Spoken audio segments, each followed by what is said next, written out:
Hello friends, welcome back to GK prince academy.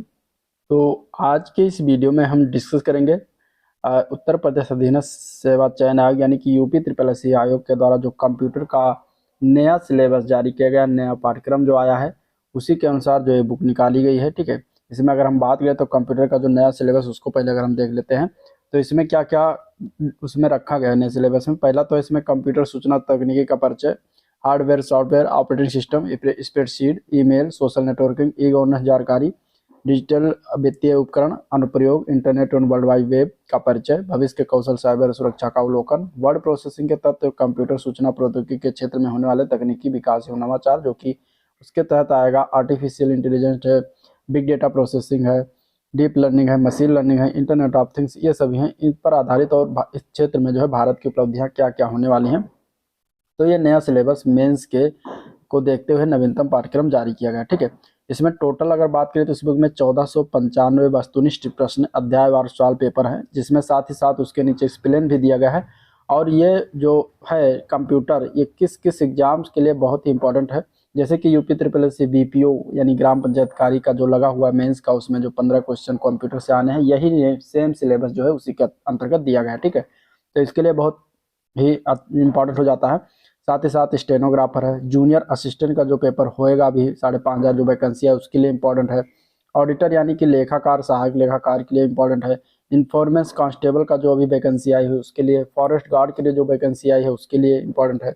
X ray technician, dental hygienist, इसके लिए जो है इन सभी एग्जाम्स के लिए जो है कंप्यूटर पूछे जाने हैं और उनके लिए जो है बहुत इंपॉर्टेंट हो जाता है। तो ये केवल एक ही एग्जाम्स के पर्पज से बुक नहीं बनाई गई है, इसमें लगभग 6 या 7 एग्जाम्स को लेकर जो है ये बुक बनाई गई है। ठीक है, तो इसीलिए पूरा देखिएगा, एंड तक वीडियो देखिएगा और हम एक एक करके इसको एक साथ जो है इसको सॉल्व करेंगे। अगर हम विषय सूची की बात करें तो पहला चैप्टर जो होगा वो कंप्यूटर एवं सूचना तकनीकी का परिचय होगा। ये चैप्टर वाइज करके जो है क्वेश्चन दिया गया है। इसमें टोटल मिलाकर लगभग 1500 क्वेश्चन है, जो कि आपके लिए जो है पर्याप्त हो जाता है। और साथ ही साथ हर क्वेश्चन का नीचे एक्सप्लेनेशन भी दिया है, तो उससे आपका क्या है कंप्यूटर एक बहुत अच्छे तरीके से तैयार हो जाएगा। इसलिए एंड तक देखिएगा, पूरा देखिएगा। ठीक है, पहला चैप्टर इसमें कंप्यूटर का है जो कि परिचय होगा, दूसरा सॉफ्टवेयर, तीसरा हार्डवेयर, फिर ऑपरेटिंग सिस्टम, इसके बाद स्प्रेडशीट है और WWW का परिचय है, फिर ईमेल है, इसी में ई गवर्नेंस है। ठीक है, और ये सारी चीज़ें इसमें जो है दिया गया, deep learning, machine learning, internet of things, big data processing और आर्टिफिशियल इंटेलिजेंस। इन सभी को हम एक एक करके देखने वाले हैं। आज का वीडियो होगा जो पहला चैप्टर होगा, इससे हम शुरुआत करेंगे। पहला चैप्टर जो है कंप्यूटर और सूचना तकनीकी का परिचय। तो चलिए शुरुआत करते हैं। स्टार्ट करने से पहले अगर आप चैनल पर नए अभी तक सब्सक्राइब नहीं किया है तो चैनल को सब्सक्राइब करें, साथ ही साथ वीडियो को भी लाइक करिएगा और अपने दोस्तों में ज़्यादा शेयर करिएगा। ठीक है, परिचय की बात करते हैं तो इसमें पहला क्वेश्चन जो दिया गया है वो इलेक्ट्रॉनिक डिवाइस जो डाटा को स्वीकार कर सकती है, डेटा प्रोसेस कर सकती है और आउटपुट उत्पन्न कर सकती है और परिणामों को भविष्य में प्रयोग के लिए जो है स्टोर भी करती है, तो उसको हम क्या कहते हैं, वो क्या कहलाती है, वो कौन सी डिवाइस होती है, वो कौन सी इलेक्ट्रॉनिक डिवाइस होती है जो सारे कार्य करती है। ऑप्शन आपके सामने दिया गया है, इसका आंसर क्या हो जाएगा? तो इसका करेक्ट आंसर हो जाएगा बी ऑप्शन। ठीक है, कंप्यूटर। कंप्यूटर जो डिवाइस, इलेक्ट्रॉनिक डिवाइस है जो डाटा को स्वीकार करती है, डाटा प्रोसेस करती है, आउटपुट जो है निकालती है, इसके बाद परिणामों को जो भी उसका रिजल्ट्स आते हैं उसको जो है फ्यूचर्स के लिए जो है उसको स्टोर भी रखती है। तो करेक्ट आंसर बी पार्ट हो जाएगा। ठीक है, और इसी के लिए इसी से संबंधित चीज़ें जो है वही चीज़ें दोहरा कर दिया गया है। नेक्स्ट क्वेश्चन है, निम्नलिखित में से कंप्यूटर का मूल कार्य क्या है? इनमें से इनपुट देना या फिर स्टोरेज करना या फिर प्रोसेसिंग करना या फिर इनमें से सभी। इसका आंसर क्या हो जाएगा? तो इसका करंट आंसर क्या हो जाएगा? D part. ये सभी कंप्यूटर के मूलभूत कार्य होते हैं। जैसे कि कंप्यूटर के 4 मूल कार्य हैं, पहला है इनपुट, दूसरा है स्टोरेज, तीसरा है प्रोसेसिंग और चौथा है आउटपुट। तो इस तरीके से 4 मूल कार्य हैं, इन चारों को याद रखिएगा। यही जो है कार्य होता है, वर्क होता है जो कि कंप्यूटर करता है। ठीक है, नेक्स्ट क्वेश्चन देखते हैं। तो अगला क्वेश्चन दिया गया है, कंप्यूटर के संबंध में निम्नलिखित में से कौन सा कथन गलत है इनमें से? ठीक है, पहला ऑप्शन दिया गया कि यह एक लॉजिकल मशीन है और सूचना को प्रोसेस करती है। ठीक है, तो देखिए ये तो सही है, कंप्यूटर जो होता है वो लॉजिकल मशीन होता है और सूचना को जो है इंफॉर्मेशन को क्या करती है, प्रोसेस करती है। तो ये तो सही हो जाएगा इसके बारे में। दूसरा दिया है कि इसने जो भी कोई सूचना स्टोर की है यह उस तक पहुंच सकता है, तो ये भी सही बात है। ठीक है, तीसरा, इसमें कोई भावावेश नहीं होता, इसकी अपनी कोई भावना या चाहत नहीं होती, तो ये भी सही है, मशीन है और ये मशीन की तरीके से जिसको इसको हम जो कमांड देंगे, जो ऑर्डर देंगे, वही काम करेगा, उतना ही काम करेगा। तो इस तरीके से इसका अपनी कोई भावना या चाहत नहीं होती। डी पार्ट दिया गया कि ये अप्रतिबंधित ढंग से अपनी सूचना तक पहुंचता है, जो कि गलत है। मशीन अप्रतिबंधित ढंग से अपनी सूचना तक नहीं पहुंचता कंप्यूटर, तो आंसर इसका डी ऑप्शन हो जाएगा। हमें गलत कथन ही बताना था। ठीक है, देखिए कंप्यूटर जो होता है एक स्वचालित इलेक्ट्रॉनिक मशीन है जो डाटा को स्वीकार करता है, उसे भंडारित मतलब कि स्टोर करता है और दिए गए निर्देशों के अनुरूप जो है विश्लेषण भी करता है। ठीक है, एनालिसिस भी करता है तथा एनालिसिस किया हुआ परिणाम जो होता है, रिजल्ट जो होता है, उसको आवश्यकता अनुसार आउटपुट भी करता है। आउटपुट मतलब शो करता है, दिखाता है, डिस्प्ले करता है। इसमें कोई भाव वेश नहीं होता। ठीक है, क्योंकि ये सिर्फ दिए गए प्रोग्राम्स यानी दिशा निर्देशों के अंदर ही कार्य करता है। तो इस तरीके से ये डेफिनेशन हो गया। नेक्स्ट क्वेश्चन, कंप्यूटर के मुख्य भाग हैं। कंप्यूटर के कितने मुख्य भाग हैं ये बताना, इसका आंसर क्या हो जाएगा। अब ये क्वेश्चन जो आया था जेईई 2016 में पूछा गया था। तो कंप्यूटर के मुख्य अगर बात करेंगे तो 6 भाग होते हैं। आंसर ए पार्ट हो जाएगा। इसका कौन कौन सा भाग होगा वो देखते हैं। ठीक है, तो इस तरीके से 6 भाग लिखे हुए हैं कंप्यूटर के। पहला आता है सीपीयू। पहला भाग कौन सा है? सीपीयू है कंप्यूटर का, जो उसका फुल फॉर्म है सेंट्रल प्रोसेसिंग यूनिट। ठीक है, दूसरा भाग इसमें आता है इनपुट डिवाइस। इनपुट डिवाइस दूसरा भाग होता है, जिसके अंतर्गत जैसे कि कीबोर्ड हो गया, माउस है, स्कैनर है, ये सब इनपुट डिवाइस के अंतर्गत आते हैं। तीसरा इसका भाग है आउटपुट डिवाइस। इसके अंतर्गत प्रिंटर आता है, मॉनिटर है, स्पीकर आ जाता है। फिर चौथा भाग इसका आता है मेमोरी यूनिट, जैसे कि रैम हो गया। ठीक है, रैंडम एक्सेस मेमोरी। फिर आता है सेकेंडरी स्टोरेज। इसके बाद छठवां आता है कम्युनिकेशन डिवाइस। तो इस तरीके से 6 पार्ट जो होते हैं वो कंप्यूटर के होते हैं मुख्य। तो आंसर इसका क्या हो जाएगा? 6 पार्ट। नेक्स्ट क्वेश्चन देखते हैं। अगला प्रश्न है, निम्नलिखित में से कौन सा कंप्यूटर का एक घटक इनमें से नहीं है? ठीक है, एएलयू, सीपीयू, मेमोरी, कागज, इनमें से कौन सा है जो है सीपीयू का कंप्यूटर का घटक नहीं होता? देखिए एएलयू भी होता है, सीपीयू भी होता है, मेमोरी भी होती है, लेकिन कागज नहीं होता। तो आंसर डी ऑप्शन करेक्ट हो जाए, कागज। ठीक है, अगले क्वेश्चन की बात करते हैं। निम्नलिखित में से कौन सा एक पद कंप्यूटर से संबंधित नहीं है? इनमें से सीपीयू होता है, मदरबोर्ड भी होता है, हार्ड डिस्क भी होता है, लेकिन एरिथ्रोसाइट्स जो होता है वो कंप्यूटर का भाग नहीं होता, कंप्यूटर से संबंध नहीं है। तो आंसर क्या हो जाएगा? इसका डी ऑप्शन करेक्ट हो जाएगा। ठीक है, अब देखिए एरिथ्रोसाइट जो होता है कंप्यूटर से संबंध नहीं है, जबकि कंप्यूटर में चिपसेट मदरबोर्ड के नाम से जानते हैं। रैम एक अस्थायी, हार्ड डिस्क अस्थायी मेमोरी होती है और सीपीयू जो होता है कंप्यूटर का मुख्य भाग होता है, जिसे कंप्यूटर का मस्तिष्क कहते हैं। अगला क्वेश्चन देखते हैं।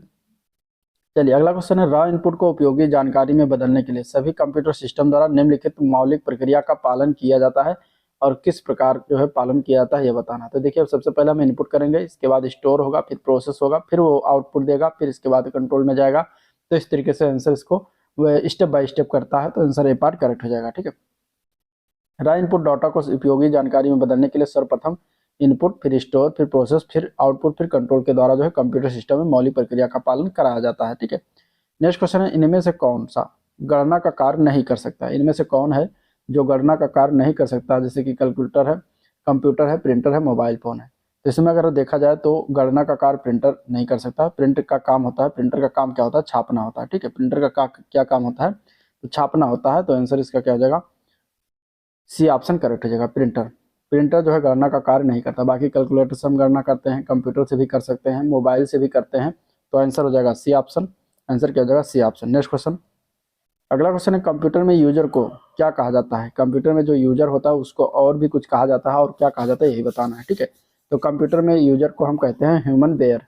क्या कहते हैं? ह्यूमन बेयर कहते हैं। आंसर ए पार्ट करेक्ट हो जाएगा। नेक्स्ट क्वेश्चन, जो कंप्यूटर को ऑपरेट करता है उसको हम यूजर कहते हैं या फिर ह्यूमन बेयर कहते हैं। अगला क्वेश्चन है, प्रोग्राम के निर्देशों को बाइनरी में दर्शाया गया है और यह है किसमें संग्रहित किया गया है? जिसमें से वह सीपीयू द्वारा प्राप्त डिकोड और निष्पादित किए गए हैं। तो ये किस में संग्रहित किया गया, किस में स्टोर किया गया ये बताना है। ठीक है, मेमोरी में या फिर मेमोरी एंड चिप में या फिर चिप में या फिर कंट्रोल यूनिट में जो है स्टोर किया गया है। तो ये किया गया है मेमोरी में स्टोर। आंसर इसका क्या हो जाएगा? आंसर इसका ए पार्ट हो जाएगा, मेमोरी में स्टोर किया गया। ठीक है, तो आंसर क्या हो जाएगा? ए पार्ट करेक्ट हो जाएगा। कंप्यूटर में मेमोरी जो है कई प्रकार की होती है, जिसमें प्रोग्राम इंस्ट्रक्शन बाइनरी के रूप में संचित होता है और यही जो है सीपीयू के द्वारा डिकोड और फेच किया जाता है। अगला प्रश्न देखते हैं। अगला क्वेश्चन है इसमें, निम्नलिखित में से किस सीपीयू रजिस्टर का उपयोग डेटा और एएलयू द्वारा उत्पन्न किए गए मध्यवर्ती परिणामों को संग्रहित करने के लिए जो है किया जाता है? इनमें से तो इनमें से अगर हम देखेंगे तो एक्यूमुलेटर जो होता है, इसका राइट आंसर सी पार्ट हो जाएगा। एक्यूमुलेटर के द्वारा ये सारी चीजें की जाती हैं। कंप्यूटर में जो सबसे छोटी और सबसे तेज मेमोरी जो होती है, मेन मेमोरी की भाग नहीं होती, उसको हम क्या कहते हैं? उसको हम रजिस्टर मेमोरी कहते हैं। एक्यूमुलेटर रजिस्टर का उपयोग जो है डेटा और एएलयू द्वारा उत्पन्न किए गए इंटरमीडिएट रिजल्ट्स को स्टोर करने के लिए करते हैं। सीपीयू में उपयोग होने वाले रजिस्टर की बात करेंगे तो उसमें एक्यूमुलेटर आता है, डेटा रजिस्टर है, एड्रेस रजिस्टर है, प्रोग्राम काउंटर है, मेमोरी डाटा रजिस्टर है, इंडेक्स रजिस्टर है, मेमोरी बफर रजिस्टर और इंस्ट्रक्शन रजिस्टर आते हैं। ठीक है, नेक्स्ट क्वेश्चन देखते हैं। अगला क्वेश्चन दिया गया, निम्नलिखित में से कौन सी कंप्यूटर सिस्टम की मान्य विशेषताएं इनमें से नहीं है। ठीक है, एक पहला है आईक्यू यानी कि बौद्धिक स्तर, दूसरा है अकाउंटेबिलिटी यानी कि जवाबदेही, फिर तीसरा है बहुउपयोगिता यानी वर्सेटिलिटी, फिर आता है चौथा कर्मठता यानी कि डिलीजेंस। तो इसमें से बताना है कि कंप्यूटर सिस्टम की कौन सी इसमें से मान्य विशेषताएं नहीं होती हैं। तो इसमें अगर हम बात करेंगे तो पहला जो है बौद्धिक स्तर, और इसके बाद इसमें आता है दूसरा यानी कि जवाबदेही। तो ये दो विशेषताएं जो होती है वो कंप्यूटर की नहीं होती। बाकी बहुउपयोगिता, कर्मठता, ये तीन और चार जो होता है ऑप्शन में दिया गया है, ये कंप्यूटर की विशेषता में से एक है। तो आंसर हो जाएगा डी ऑप्शन, पहला और दूसरा जो होता है ये नहीं होता। ठीक है, इसमें कौन कौन सी कंप्यूटर की मान्य विशेषताएं हैं तो उनको एक बार देख लीजिए, क्योंकि इससे क्वेश्चन बन सकता है।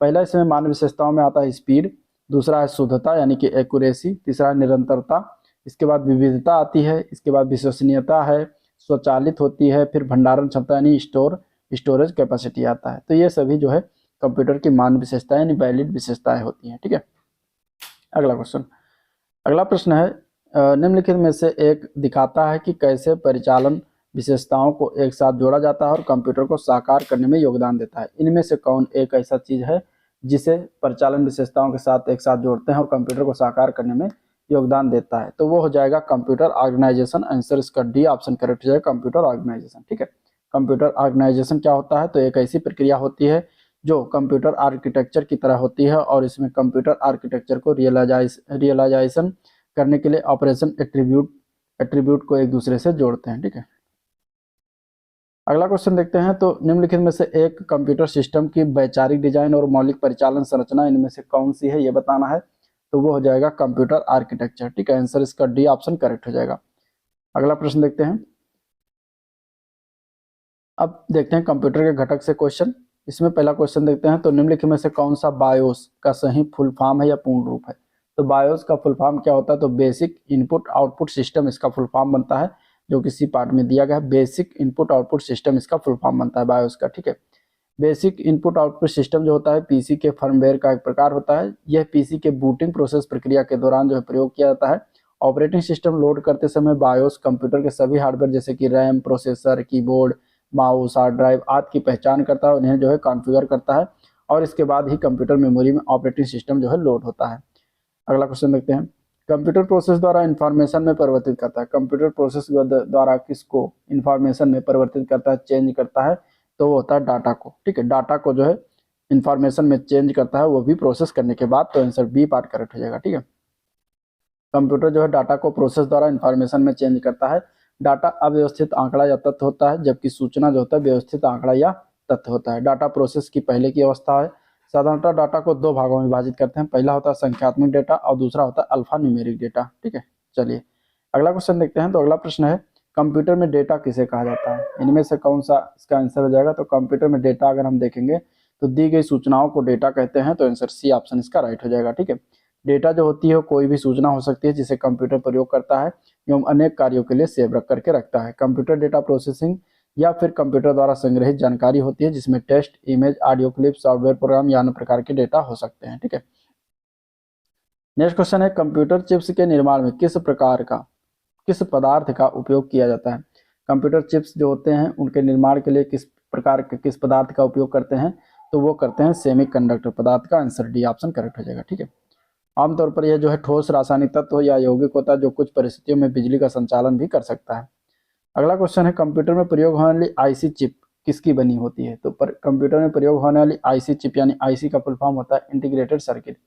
तो ये बनी होती है सिलिकॉन की। आंसर ए पार्ट करेक्ट हो जाए सिलिकॉन। ठीक है, नेक्स्ट क्वेश्चन देखते हैं। तो निम्नलिखित में से कौन सा कंप्यूटर के हार्डवेयर का भाग नहीं है इनमें से। तो इनमें से अगर देखा जाएगा तो मॉनिटर, कीबोर्ड, सीपीयू, ये तीनों भाग होता है, लेकिन माइक्रोसॉफ्ट जो है कंप्यूटर के हार्डवेयर का भाग नहीं होता, ये एप्लीकेशन सॉफ्टवेयर होता है। ठीक है, माइक्रोसॉफ्ट ऑफिस, माइक्रोसॉफ्ट वर्ड ये सब देखा सुना होगा, तो एप्लीकेशन सॉफ्टवेयर का ये जो है पार्ट होता है। बाकी कीबोर्ड है, मॉनिटर है, सीपीयू सभी हार्डवेयर होते हैं। ठीक है, हार्डवेयर किसे कहते हैं, तो जिसको हम छू सकते हैं हार्डवेयर कहलाता है, जैसे कि कीबोर्ड है, मॉनिटर है, माउस है, मदरबोर्ड है, इसके अलावा प्रिंटर भी आता है। सॉफ्टवेयर की बात करेंगे तो वो प्रोग्राम का संग्रह होता है जिसको कंप्यूटर दिशा निर्देश करता है और उसके द्वारा जो है आउटपुट प्राप्त होता है, जैसे कि माइक्रोसॉफ्ट ऑफिस हो गया, असेंबलर हो गया, ये सभी जो है सॉफ्टवेयर के उदाहरण है। ठीक है, अगला क्वेश्चन देखते हैं। तो निम्नलिखित में से कंप्यूटर में डाटा का किस रूप में भंडारण होता है? तो डाटा का भंडारण की अगर हम बात करेंगे तो किस रूप में होता है, किस प्रकार में होता है, इसमें से ऑप्शन बताना है। तो डाटा का भंडारण जो होता है वो बाइनरी रूप में होता है। आंसर इसका डी ऑप्शन करेक्ट हो जाएगा, बाइनरी। ठीक है, कंप्यूटर में डाटा जो है बाइनरी के रूप में स्टोर किया जाता है। बाइनरी संख्या 0 तथा 1 से मिलकर बनी होती है। बाइनरी संख्या को दो आधारी संख्या भी कहा जाता है। अगला क्वेश्चन है कि इनमें से कौन अपूर्ण तथ्यों का प्रतिनिधित्व करता है और सार्थक अंकों का जो है आंकड़ों का प्रतिनिधित्व करता है? तो इनमें से कौन हो जाएगा? तो इनमें से इसका आंसर हो जाएगा डाटा इन्फॉर्मेशन। ठीक है, आंसर क्या हो जाएगा? Data information. जब कोई तथ्य प्रमाणित सूचना के रूप में नहीं होता तो उसे डेटा कहते हैं, और रिकॉर्ड हमेशा अपूर्ण फैक्ट को प्रदर्शित करता है, जबकि इन्फॉर्मेशन हमेशा अर्थपूर्ण डेटा या सूचनाओं को प्रदर्शित करता है। अगला क्वेश्चन की बात करते हैं। तो निम्नलिखित इन्फॉर्मेशन सिस्टम में अल्फा न्यूमेरिक डाटा सामान्यतः क्या रूप लेता है? ठीक है, इन्फॉर्मेशन सिस्टम में अल्फा न्यूमेरिक डेटा जो होता है सामान्यतः किस रूप में होता है या क्या रूप लेता है, ये बताना है। तो इसके अगर हम आंसर की बात करेंगे तो राइट आंसर हो जाएगा बी पार्ट, नंबर और अल्फाबेटिकल कैरेक्टर में। तो आंसर इसका बी ऑप्शन करेक्ट हो जाएगा। ठीक है, देखिए डाटा जो होता है एक अपूर्ण तथ्य या आंकड़ा होता है, रॉ फैक्ट्स है, जिसका कोई अर्थ नहीं होता। डाटा निम्नलिखित प्रकार के होते हैं। पहला होता है अल्फाबेटिकल डाटा जैसे कि ए टू जेड। दूसरा होता है न्यूमेरिक डाटा जैसे कि 0 से लेकर 9 तक। इसके बाद तीसरा होता है सिंबॉलिक डाटा जैसे कि प्लस है, माइनस है, भाग का निशान है, गुणे है, इस तरीके से ये सभी सिंबॉलिक डाटा हो जाएंगे। तो इस तरीके से इंफॉर्मेशन सिस्टम में अल्फा न्यूमेरिक डाटा सामान्यतः नंबर और अल्फाबेटिकल कैरेक्टर का रूप लेता है। ठीक है, नेक्स्ट क्वेश्चन। अगला क्वेश्चन देखते हैं। तो कंप्यूटर पर जानकारी किसके रूप में स्टोर किया जाता है? तो कंप्यूटर पर जानकारी की अगर हम बात करेंगे तो ये हम डिजिटल डाटा के रूप में स्टोर करते हैं। तो आंसर इसका बी ऑप्शन करेक्ट हो जाएगा। ठीक है, और ये 0 और 1 के रूप में स्टोर किया जाता है, जिसे डिजिटल डाटा कहा जाता है। 0 और 1 जो होता है इसे बाइनरी संख्या कहते हैं, बाइनरी स्टेट को दर्शाते हैं, या इन्हें बाइनरी डिजिट्स या फिर बिट्स कहा जाता है। अगला क्वेश्चन, निम्नलिखित में से कंप्यूटर की प्रोसेसिंग यूनिट कौन सी है? इनमें से प्रोसेसिंग यूनिट कौन सी होती है? तो प्रोसेसिंग यूनिट की बात करेंगे इनमें से तो सीपीयू हो जाएगा, सेंट्रल प्रोसेसिंग यूनिट इसका फुल फॉर्म है। सीपीयू को जो है क्या होता है? सेंट्रल प्रोसेसिंग यूनिट इसका फुल फॉर्म है, यही प्रोसेसिंग यूनिट होता है। ठीक है, चलिए नेक्स्ट क्वेश्चन देखते हैं। कंप्यूटर में एक शब्द का आकार होता है। कंप्यूटर में एक शब्द का किस प्रकार का आकार होता है? कंप्यूटर में एक शब्द का आकार होता है। तो कंप्यूटर में अगर हम बात करेंगे तो एक कंप्यूटर में निश्चित है लेकिन भिन्न विभिन्न कंप्यूटरों के बीच भिन्न होता है। तो इस तरीके से आंसर इसका क्या हो जाएगा? आकार जो होता है डी पार्ट करेक्ट हो जाएगा। अगर हम देखेंगे प्रोग्रामिंग में तो कंप्यूटर एक प्राकृतिक डेटा का साइज सीपीयू के आधार पर एक शब्द का आकार या एक कंप्यूटर से दूसरे कंप्यूटर में भिन्न होता है। जैसे कि 16 बिट सीपीयू वाले कंप्यूटर के लिए एक शब्द जो होता है 16 बिट से है। मेन फ्रेम पर एक शब्द जो होता है वो 64 बिट तक हो सकता है। तो इस तरीके से अलग अलग होता है। ठीक है, अगला क्वेश्चन। अगला प्रश्न है, निम्नलिखित में से कौन सा कथन इनमें से गलत है? गलत कथन बताना है। पहला अगर पढ़ते हैं तो बाह्य मेमोरी में उच्च स्टोरेज क्षमता होती है और यह स्थिर होती है। अब यह सही है कि गलत? तो यह सही है। ठीक है, इसके बाद दूसरा है कि रजिस्टर सीपीयू के बाहर स्थित हाई स्पीड स्टोरेज एरिया होते हैं। तो रजिस्टर जो है सीपीयू के बाहर जो स्थित होते हैं हाई स्पीड स्टोरेज एरिया नहीं होते। तो इस तरीके से ये क्या हो जाएगा? गलत हो जाएगा, बी पार्ट। ठीक है, और मैं गलत कथन ही बताना था तो आपका ऑप्शन जो हो जाए वो बी पर हो जाएगा। अगला देख लेते हैं। तो रोम जो होता है यानी कि रीड ओनली मेमोरी इसका फुल फॉर्म है, एक स्थिर प्राथमिक प्राइमरी मेमोरी है। तो ये सही है। कैश मेमोरी सीपीयू और रैम के बीच की एक बहुत ही हाई स्पीड मेमोरी होती है। तो ये भी सही है। तो इस तरीके से गलत जो हो जाएगा वो बी पार्ट हो जाएगा। ठीक है, देखिए अगर हम बात करें बाह्य मेमोरी या एक्सटर्नल मेमोरी में तो इसमें होता है उच्च स्टोरेज क्षमता। यह एक नॉन वोलेटाइल मेमोरी होती है। पावर ऑफ होने पर भी कंटेंट इसमें क्या होता है? लॉस नहीं होता, गायब नहीं होता। रजिस्टर सीपीयू के अंदर की मेमोरी होती है। यह हाई स्पीड स्टोरेज एरिया होता है। रोम जो होता है एक स्थिर और प्राथमिक मेमोरी होती है। ठीक है, तो जो उसमें लिखा था ऑप्शन में कि रजिस्टर जो होता है सीपीयू के बाहर स्थित कोई हाई स्पीड स्टोरेज एरिया होती है तो गलत है, वो अंदर स्टोरेज होता है, स्थित होता है। इस मेमोरी में केवल रीड ऑपरेशन कर सकते हैं। कैश मेमोरी जो होता है सीपीयू और रैम के बीच का स्पीड को जो है मेंटेन करने के लिए हाई स्पीड मेमोरी लगाया जाता है, उसको कैश मेमोरी कहते हैं। अगला क्वेश्चन, नेक्स्ट क्वेश्चन है, एक कंप्यूटर में सभी अंकगणितीय तथा तार्किक परिचालन जो होता है किसके द्वारा किया जाता है? तो इसका आंसर क्या हो जाएगा? तो जो अंकगणितीय और तार्किक जो बातें होती हैं वो किया जाता है, वो किसके द्वारा किया जाता है? तो इसका अगर हम आंसर की बात करेंगे तो क्या हो जाएगा? तो इसका आंसर हो जाएगा एएलयू के द्वारा। ठीक है, अंकगणितीय और तार्किक जो परिचालन होता है वो एएलयू के द्वारा करते हैं। ALU means arithmetic logic unit. क्या होता है इसका full form? Arithmetic logic unit होता है, ये भी याद रखिएगा, बहुत बार पूछा गया है एग्जाम में। सीपीयू का प्रमुख भाग होता है जो कि अंकगणित और तार्किक गणना से संबंधित कार्यों को संपन्न करता है।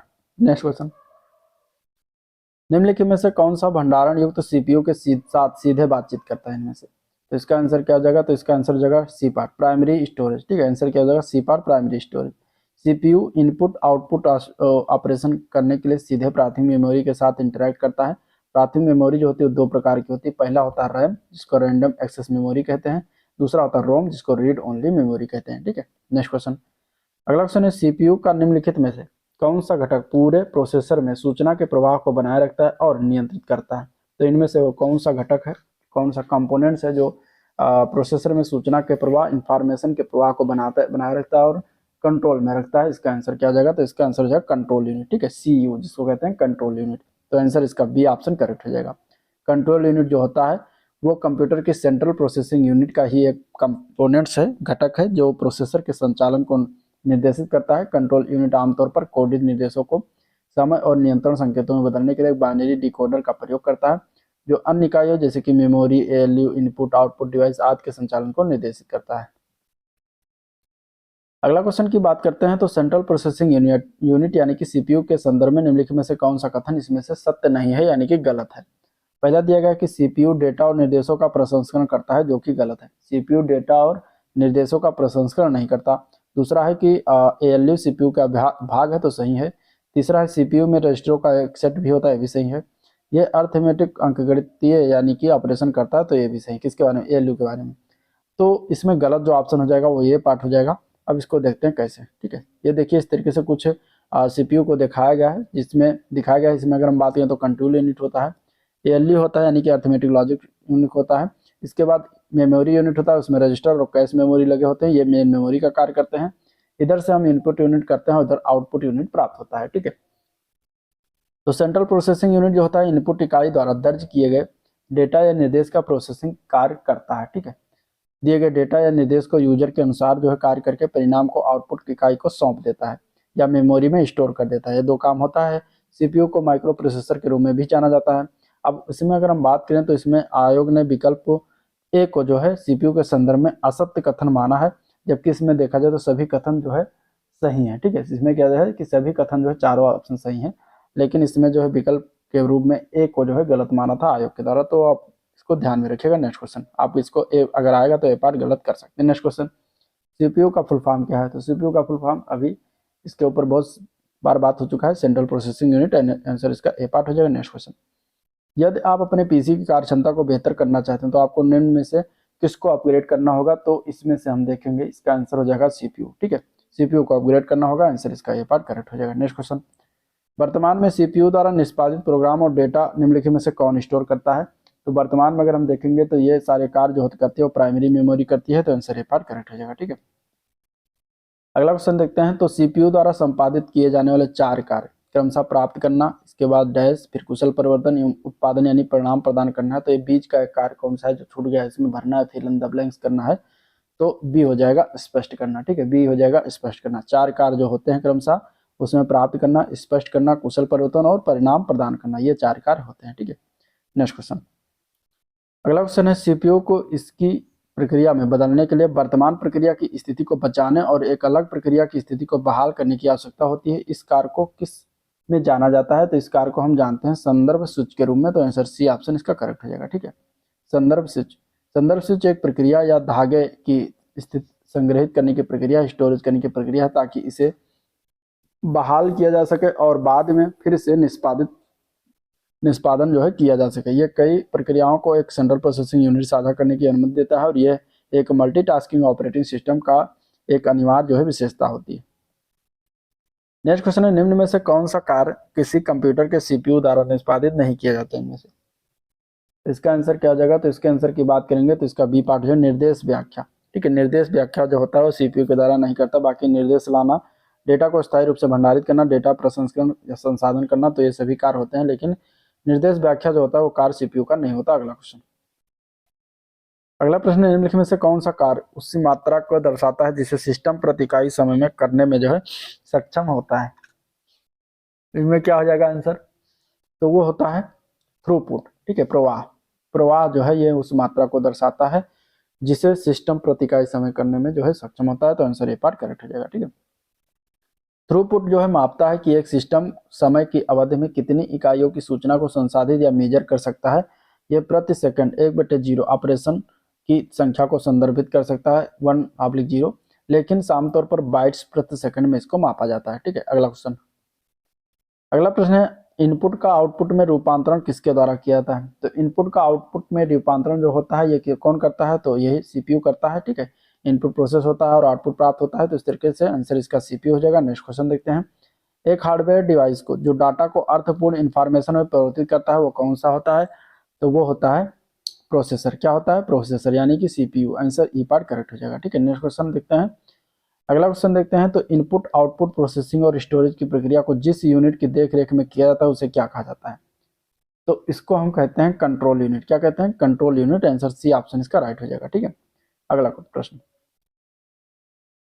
अगला क्वेश्चन देखते हैं कि इनमें से कौन सा पोर्ट डिजिटल कैम कार्ड्स, बाह्य कार्ड ड्राइव तथा अन्य युक्तियां जो कि उच्च हस्तांतरण दरों से लाभान्वित हो सकती हैं को संयोजित करने के लिए फाइलों को हस्तांतरण करने हेतु भी प्रयुक्त होता है, तो इनमें से कौन सा होगा, तो इसका आंसर क्या हो जाएगा, इसका आंसर हो जाएगा श्रेणी। ठीक है, सीरीज। आंसर क्या हो जाएगा, ये पार्ट हो जाएगा। अब इसमें यूएसबी जो यूनिवर्सल सीरियल बस इसका फुल फॉर्म है। कंप्यूटर को camera, printer, scanner, hard drive जोड़ने के लिए प्रयुक्त किया जाता है। यह दो कंप्यूटरों को संयोजित करके उच्चतम गति से जो है फाइल हस्तांतरण हेतु भी प्रयुक्त किया जाता है, तो यूएसबी श्रेणी होता है। आंसर इसका ए पार्ट करेक्ट हो जाएगा। ठीक है। अगला क्वेश्चन है, निम्नलिखित में से सीपीयू का कौन सा घटक सिस्टम को निर्देशित करने तथा एग्जीक्यूट करने के लिए जिम्मेदार है इनमें से, तो इसका आंसर क्या हो जाएगा, तो इसका आंसर हो जाएगा बी पार्ट। ठीक है। Control unit. कंट्रोल यूनिट जो होता है ये सीपीयू का सिस्टम को निर्देशित करता है और एग्जीक्यूट करने के लिए जिम्मेदार होता है, तो आंसर बी पार्ट करेक्ट हो जाएगा। अगला प्रश्न देखते हैं, अगला क्वेश्चन इसमें दिया गया है, सीपीयू का वो भाग जिसमें सर्किटरी लगा होता है और जो संग्रहित प्रोग्रामों को पूरा करने या निष्पादित करने के लिए पूरे कंप्यूटर सिस्टम को निर्देशित करने के लिए विद्युत संकेत का प्रयोग करता है, उसे किस नाम से जाना जाता है, तो उसको हम किस नाम से जानते हैं, तो उसको हम जानते हैं कंट्रोल यूनिट के नाम से। आंसर इसका ए पार्ट करेक्ट हो जाएगा, कंट्रोल यूनिट। ठीक है। तो सीपीयू के कंट्रोल यूनिट में सर्किटरी होती है जो संग्रहित प्रोग्राम निर्देशों को पूरा करने के लिए तथा पूरे कंप्यूटर सिस्टम को निर्देशित करने के लिए विद्युत संकेतों का उपयोग करती है। सीपीयू प्रोग्राम निर्देशों को निष्पादित नहीं बल्कि कंप्यूटर के अन्य भागों को निर्देश देता है, तो इस तरीके से ये हो जाएगा। अगला प्रश्न देखते हैं, अगला क्वेश्चन देखते हैं, तो अगला क्वेश्चन है कि कंप्यूटर में सीपीयू के 3 घटक जो होते हैं कौन कौन से होते हैं, तो सीपीयू के 3 घटक जो मुख्यतः की अगर हम बात करेंगे तो वो होता है कंट्रोल यूनिट, दूसरा है एएलयू, तीसरा है मेमोरी। इस तरीके से 3 घटक होते हैं, तो आंसर बी ऑप्शन करेक्ट हो जाएगा। ठीक है। आंसर क्या हो जाएगा, बी ऑप्शन करेक्ट हो जाएगा। एएलयू जो होता है वो क्या करता है, तो जोड़ घटाव गुणा भागा सब इसी में होता है, अंकगणितीय गणना होती है, तार्किक संचालन भी यही करता है एएलयू। कंट्रोल यूनिट क्या करता है, तो यह एएलयू से निकलने वाले परिणामों को निष्पादित या संग्रहित करने के लिए जिम्मेदार होता है। और मेमोरी अथवा स्टोरेज यूनिट जो करता है ये निर्देशों या डेटा के लिए जो है अस्थायी भंडारण क्षेत्र होता है। तो इस तरीके से तीनों का काम अलग अलग बटे होते हैं और इन तीनों को मिलाकर जो है वो बनता है, उसको हम क्या कहते हैं, सीपीयू कहते हैं। ठीक है, central processing unit. Next question, computer के कार्य करने की गति को निम्न मात्रक में मापा जाता है। जो कंप्यूटर में कार्य करने की गति है उसको किस मात्रक में हम मापते हैं, इसका आंसर क्या हो जाएगा, तो इसका आंसर हो जाएगा बी पार्ट। ठीक है, मेगा हर्ट्ज, उसको हम मेगा हर्ट्ज में मापते हैं। आंसर बी ऑप्शन करेक्ट हो जाएगा। ठीक है, कंप्यूटर की गति को 1 सेकंड में प्रोसेस किए गए निर्देशों की संख्या के आधार पर मापते हैं और वो भी मेगा हर्ट्ज में, ये याद रखिएगा। नेक्स्ट क्वेश्चन, एक माइक्रो प्रोसेसर की घड़ी आवृत्ति किसमें मापी जाती है। एक माइक्रो प्रोसेसर की घड़ी आवृत्ति किसमें मापी जाती है बताना है, तो इसका आंसर भी क्या हो जाएगा, सी पार्ट मेगाहर्ट्ज। ठीक है, आंसर क्या हो जाएगा, सी पार्ट मेगाहर्ट्ज।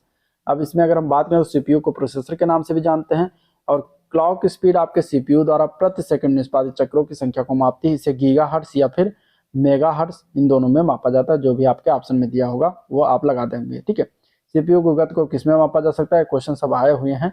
तो सीपीयू की गति को अगर हम मापते हैं तो मेगाहर्ट्ज में। आंसर इसका फिर ए पार्ट करेक्ट हो जाएगा। नेक्स्ट क्वेश्चन, निम्नलिखित में से कौन सा वैध पैमाना यानी कि मात्रक है सीपीयू को गति को नहीं दर्शाता इनमें से, तो इनमें से अगर देखा जाएगा तो हर्ट्ज में मापते हैं, मिप्स एमआईपीएस में भी मापते हैं और एम फ्लॉप्स में भी मापते हैं, लेकिन बाइट में नहीं मापते, तो आंसर हो जाएगा डी ऑप्शन बाइट। ठीक है, बाइट्स में नहीं मापते हैं। बाइट्स जो होता है वो मेमोरी का मात्रक होता है। अगला प्रश्न, सीपीयू क्लॉक स्पीड की संख्या को संदर्भित करते हैं, सीपीयू क्लॉक स्पीड की संख्या को संदर्भित करती है, तो क्या हो सकता है, तो इसमें अगर हम बात करेंगे तो इसका राइट आंसर क्या हो जाएगा, इसका राइट आंसर हो जाएगा डी ऑप्शन करेक्ट। ठीक है, चक्रों की संख्या को सीपीयू प्रति सेकंड निष्पादित करता है, तो आंसर डी ऑप्शन करेक्ट हो जाएगा। तो सीपीयू की गति को क्लॉक स्पीड के रूप में जाना जाता है। क्लॉक स्पीड को चक्र प्रति सेकंड या साइकिल पर सेकंड में मापते हैं तथा प्रति सेकंड एक चक्र को 1 हर्ट्ज के रूप में जाना जाता है, अर्थात 1 गीगाहर्ट्ज में 1 अरब चक्र प्रति सेकंड होता है, अर्थात 3.2 गीगाहर्ट्ज क्लॉक स्पीड वाला एक सीपीयू प्रति सेकंड 3.2 बिलियन चक्र निष्पादित करता है। अगला क्वेश्चन देखते हैं। तो अगला क्वेश्चन दिया गया है, किसी संसाधक मीन्स कंप्यूटर, किसी कंप्यूटर द्वारा प्रति सेकंड की जा सकने वाली संक्रियाओं की संख्या का निर्धारण किसके द्वारा किया जाता है, इसे मेगाहर्ट्ज या गीगाहर्ट्ज में व्यक्त किया जाता है। तो इसका करेक्ट आंसर क्या जाएगा, तो इसका करेक्ट आंसर हो जाएगा क्लॉक स्पीड। क्लॉक स्पीड में होता है आंसर, इसका ए पार्ट करेक्ट हो जाएगा। ठीक है, अगला क्वेश्चन है, कंप्यूटर के प्रोसेसर की गति को निम्नलिखित में से किस में मापा जाता है। तो इसका भी हम बात कर चुके हैं, MIPS, इनमें से MIPS में मापेंगे, आंसर इसका हो जाएगा बी पार्ट। ठीक है, MIPS क्या होता है, मिलियंस इंस्ट्रक्शन पर सेकंड इसका फुल फॉर्म है।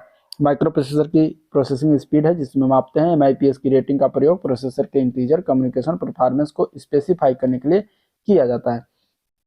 नेक्स्ट क्वेश्चन देखते हैं। तो वर्तमान में किस जनरेशन में कंप्यूटर का उपयोग किया हो रहा है, इसमें वर्तमान में कौन सा जनरेशन के कंप्यूटर का प्रयोग किया जा रहा है। तो इस समय वर्तमान में 5वां जनरेशन चला, 5th जनरेशन, तो आंसर बी पार्ट हो जाएगा 5th जनरेशन। ठीक है, 5वीं पीढ़ी के कंप्यूटर्स को वर्तमान या आधुनिक कंप्यूटर भी कहा जाता है। ये कंप्यूटर्स अभी भी विकास के चरण में है। इसी पीढ़ी के कंप्यूटर जो है आर्टिफिशियल इंटेलिजेंस पर आधारित है और इस पीढ़ी के कंप्यूटर में VLSI यानी कि वेरी लार्ज स्केल इंटीग्रेशन की जगह ULSI यानी कि अल्ट्रा लार्ज स्केल इंटीग्रेशन तकनीक का उपयोग किया गया है।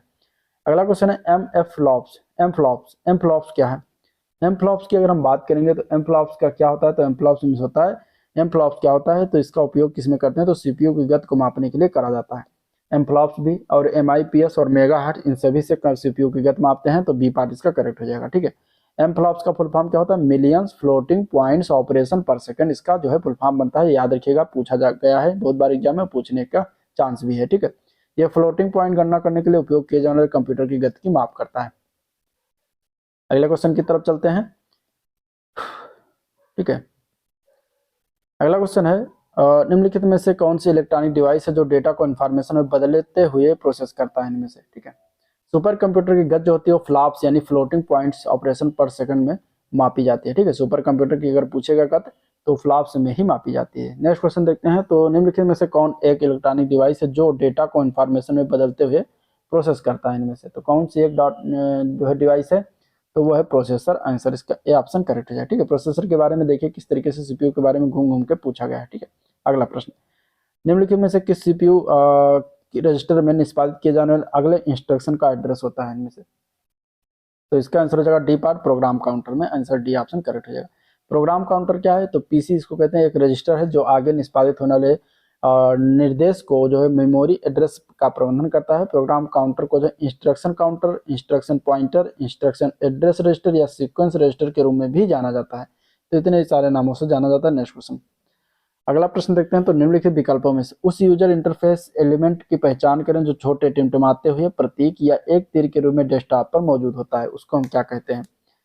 तो उसको हम कहते हैं जो एरो की तरह बना होता है, घूमता रहता है इधर, माउस को चलाने पर वो चलता है उसी के साथ में, तो उसको हम कहते हैं cursor. Answer D option correct है, कर्सर। ठीक है, कर्सर कहा जाता है। नेक्स्ट क्वेश्चन,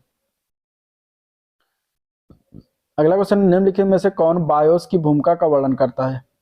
इनमें से कौन सा है जो बायोस की भूमिका का वर्णन करता है। बायोस की भूमिका का वर्णन, BIOS means basic input output system, पहला क्वेश्चन इसी से था शुरुआत में।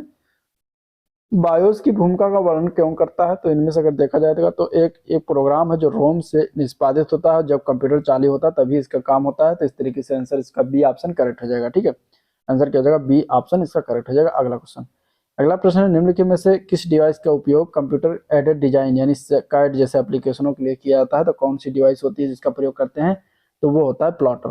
प्लॉटर होता है जिसका प्रयोग कंप्यूटर एडेड डिजाइन जैसे एप्लीकेशन के लिए करते हैं। तो आंसर डी ऑप्शन करेक्ट हो जाएगा। प्लॉटर जो होता है प्रिंटर की तरह हार्ड कॉपी देने वाला एक आउटपुट डिवाइस होता है। इसका उपयोग जो है बड़े कागज पर उच्च गुणवत्ता वाले रेखा चित्र या ग्राफ प्राप्त करने के लिए करते हैं। इसका उपयोग मुख्यतः इंजीनियरिंग, वास्तुविद, भवन निर्माण, सिटी प्लानिंग, मानचित्र बनाने के कैड और कैम आदि में जो है किया जाता है। प्लॉटर के मुख्य 2 प्रकार उपलब्ध हैं, यथा ड्रम प्लॉटर और समतल प्लॉटर। अगला प्रश्न, अगला क्वेश्चन देखते हैं। तो दिया गया है कि कंप्यूटर संसाधक के संदर्भ में ALU का फुल फॉर्म क्या है। ALU का फुल फॉर्म, तो ALU का फुल फॉर्म क्या होता है, ALU का फुल फॉर्म होता है arithmetic logic unit. Answer A part correct हो जाएगा, अर्थमेटिक लॉजिक यूनिट। ठीक है, नेक्स्ट क्वेश्चन, निम्नलिखित में से कौन सा है सेंट्रल प्रोसेसिंग यूनिट का एक हिस्सा है इनमें से? तो सेंट्रल प्रोसेसिंग का हिस्सा कौन सा है? तो वो हो जाएगा एएलयू। ठीक है, एएलयू है कंट्रोल यूनिट, मेमोरी रजिस्टर और एएलयू, ये तीनों जो है सीपीयू के भाग होते हैं। बांटा जाता तीन भागों में बटे होता है सीपीयू। नेक्स्ट क्वेश्चन, निम्नलिखित में से कौन सेंट्रल प्रोसेसिंग का भाग नहीं है? तो अर्थमेटिक है, सीयू भी है, रजिस्टर रैंडम एक्सेस मेमोरी, तो रजिस्टर भी है, लेकिन रैंडम एक्सेस मेमोरी रैम नहीं होता, तो आंसर डी ऑप्शन करेक्ट हो जाएगा। अगला क्वेश्चन, रजिस्टर में नया डाटा लिखने की क्रिया क्या होती है? तो रजिस्टर में नया डाटा लिखने की क्रिया की अगर हम बात करेंगे तो रजिस्टर में पहली अंतर्वस्तु को क्या करती है? मिटा देती है। तो इस तरीके से क्या हो जाएगी? आंसर ए पार्ट होगा। रजिस्टर में अगर नया डाटा कोई इनपुट करेंगे तो पहली वाली जो उसमें डाटा लिखा होगा उसको क्या करेगी? वो मिटा देगी। तो आंसर ए पार्ट करेक्ट हो जाएगा। सीपीयू में जो है रजिस्टर एक छोटा स्थान है जो प्रोसेस के समय किसी भी तरह के डाटा को थोड़े समय के लिए रखता है तथा नया डाटा रखने के लिए पुराने डेटा को क्या करता है? मिटा देता है। अगला क्वेश्चन है, प्रोग्राम काउंटर रजिस्टर एक अनिवार्य भाग है, किसका अनिवार्य भाग होता है? तो ये सीपीयू का ही होगा, आंसर इसका डी ऑप्शन करेक्ट हो जाएगा। नेक्स्ट क्वेश्चन देखते हैं, तो कीबोर्ड मॉनिटर कैबिनेट किसके घटक हैं? तो कीबोर्ड मॉनिटर और इसका कैबिनेट की अगर हम बात करेंगे तो सभी जो है कंप्यूटर हार्डवेयर हैं, तो आंसर सी ऑप्शन करेक्ट हो जाएगा, कंप्यूटर हार्डवेयर। ठीक है, निम्नलिखित में से किस मेमोरी में सीपीयू की सीधी पहुंच होती है? सीपीयू की सीधी पहुंच कौन सी होती है? तो इसका आंसर हो जाएगा रैम। ठीक है, इसमें 300 प्लस क्वेश्चन है, तो इसलिए जल्दी जल्दी से चलते हैं, जो समझाने के लायक एक्सप्लेन करने के लायक उसको करते हैं, बाकी आगे चल देते हैं। सीपीयू का पूरा नाम पता ही होगा, सेंट्रल प्रोसेसिंग यूनिट है। इसे प्रोसेसर या माइक्रो प्रोसेसर भी कहा जाता है। यह एक इलेक्ट्रॉनिक माइक्रोचिप है जो डाटा को सूचना में बदलते हुए प्रोसेस करता है, और रैम में सीपीयू की जो है सीधी पहुंच होती है। अगला क्वेश्चन, निम्नलिखित में से सीपीयू का कौन सा भाग एएलयू क्रियाविधि के दौरान अस्थायी रूप से आंकड़ों का संग्रहण करता है? तो वो कौन सा भाग होता है सीपीयू का? तो वो भाग होता है रजिस्टर। संग्रहण करने का कार्य, स्टोर करने का कार्य कौन करता है? रजिस्टर करता है। तो आंसर सी ऑप्शन करेक्ट हो जाएगा। ठीक है, नेक्स्ट क्वेश्चन, निम्नलिखित में से कौन सा विकल्प सीपीयू मेमोरी में शामिल है इनमें से? तो ये स्क्रैच पैड मेमोरी और कैश मेमोरी या सीपीयू मेमोरी में शामिल होता है, तो आंसर हो जाएगा सी ऑप्शन। ठीक है, स्क्रैच पैड मेमोरी और कैश मेमोरी दोनों सीपीयू मेमोरी में शामिल होते हैं। स्क्रैच पैड मेमोरी एक उच्च गति की आंतरिक मेमोरी है जिसका उपयोग गणना, डाटा और अन्य कार्य के लिए अस्थायी भंडारण के लिए किया जाता है। कार्यक्रम काउंटर यानी पीसी रजिस्टर भंडार होता है, और किस प्रकार का पीसी रजिस्टर भंडार होता है कार्यक्रम काउंटर? तो इसके अगर हम आंसर की बात करेंगे तो आंसर क्या हो जाएगा इसका? कार्यक्रम काउंटर, उसको हम शॉर्ट में पीसी कहते हैं। तो पीसी रजिस्टर ये एक रजिस्टर होता है, और ये स्टोर होता है कहाँ पर स्टोर होता है? तो ये निष्पादित होने वाले अगले अनुदेश के पते का भंडार होता है, एड्रेस का भंडार होता है। तो आंसर इसका सी ऑप्शन करेक्ट हो जाएगा। ठीक है, प्रोग्राम काउंटर जो होता है एक कंप्यूटर प्रोसेसर में एक रजिस्टर होता है जिसमें वर्तमान समय में जो है निष्पादित होने वाले निर्देश का पता यानी स्थान शामिल होता है, जैसा कि प्रत्येक निर्देश प्राप्त हो जाता है, जैसे कि कार्यक्रम यानी कि प्रोग्राम काउंटर 1 से अपने संग्रहित मूल्य को बढ़ाता है। अगला क्वेश्चन है, कंप्यूटर की दुनिया शून्य और एक से निर्मित इन शून्य और एक को भंडारित करने के लिए प्रोसेसर के अंदर क्या लगाया जाता है? तो इसका आंसर क्या हो जाएगा? तो इसका आंसर हो जाएगा जो है सी पार्ट, ट्रांजिस्टर लगाते हैं, आंसर सी ऑप्शन करेक्ट हो जाएगा। ठीक है, नेक्स्ट क्वेश्चन, किसी कंप्यूटर को जोड़ने, तुलना करने और मिलाने के लिए कार्य कहाँ होते हैं? तो सभी कार्य किया जाता है जो है सीपीयू में, चिप में, तो आंसर बी पार्ट हो जाएगा। अगला क्वेश्चन, सीपीयू का प्रमुख कार्य क्या है? ठीक है, सीपीयू के बारे में बहुत सारी बातें हो चुकी हैं, तो सीपीयू का प्रमुख कार्य क्या होता है? तो सीपीयू का प्रमुख कार्य प्रोग्राम अनुदेशों पर अमल करना, डाटा और जानकारी प्रोसेस करना, तो ये दोनों काम होता है, तो डी पार्ट हो जाएगा, ए व सी दोनों। ठीक है, प्रमुख मेमोरी के समन्वय से कार्य करती है, कौन कार्य करती है? तो प्रमुख मेमोरी यानी कि मेन मेमोरी की अगर हम बात करेंगे तो मेन मेमोरी सीपीयू के समन्वय से कार्य करती है, तो आंसर सी ऑप्शन करेक्ट हो जाएगा। इसके अभी बारे में बातें हो चुकी हैं। नेक्स्ट क्वेश्चन देखते हैं, निम्नलिखित में से कौन सी संग्रहण इकाई सीपीयू का अभिन्न अंग है इसमें? तो सीपीयू का अभिन्न अंग की अगर हम बात करेंगे तो रजिस्टर हो जाएगा। ठीक है, एलयू, रजिस्टर और जो है क्या होता है कंट्रोल यूनिट यानी कि सीयू, ये सभी होते हैं, तो सी पार्ट इसका करेक्ट हो जाएगा। ठीक है, नेक्स्ट क्वेश्चन, माइक्रो प्रोसेसर के कंप्यूटर का मस्तिष्क होता है, उसे और भी क्या कहा जाता है? क्या कहा जाता है? तो माइक्रो प्रोसेसर जो होता है कंप्यूटर का मस्तिष्क होता है, और उसे अन्य किस नाम से जानते हैं? तो उसे माइक्रोचिप भी कहते हैं, आंसर ए पार्ट होगा। सीपीयू की बात कर रहा है, सीपीयू भी कहा जाता है। ठीक है, नेक्स्ट क्वेश्चन, निम्नलिखित में से क्या हाई स्पीड सूक्ष्म कार्य संपादक यानी कि माइक्रो प्रोसेसर का एक उदाहरण है? इनमें से कौन है जो हाई स्पीड और माइक्रो प्रोसेसर का उदाहरण है? तो वो हो जाएगा Pentium, answer A part correct हो जाएगा, पेंटियम। ठीक है, पेंटियम को इंटेल ने 1993 में बनाया था। पेंटियम का नाम ग्रीक शब्द पेंटा से लिया गया जिसका अर्थ 5 होता है। नेक्स्ट क्वेश्चन, कंप्यूटर चिप का दूसरा नाम क्या है? तो कंप्यूटर चिप का दूसरा नाम है माइक्रोचिप। क्या नाम है? Microchip. Answer A part correct हो जाएगा। अगला क्वेश्चन देखते हैं। निम्नलिखित में से कौन सा उत्पाद पेंटियम ब्रांड के नाम से जाना जाता है? तो पेंटियम ब्रांड के नाम से जानने वाला उत्पाद की बात करेंगे तो वह है माइक्रो प्रोसेसर। माइक्रो प्रोसेसर को पेंटियम ब्रांड भी कहा जाता है। आंसर डी ऑप्शन करेक्ट हो जाएगा। ठीक है, अगला question.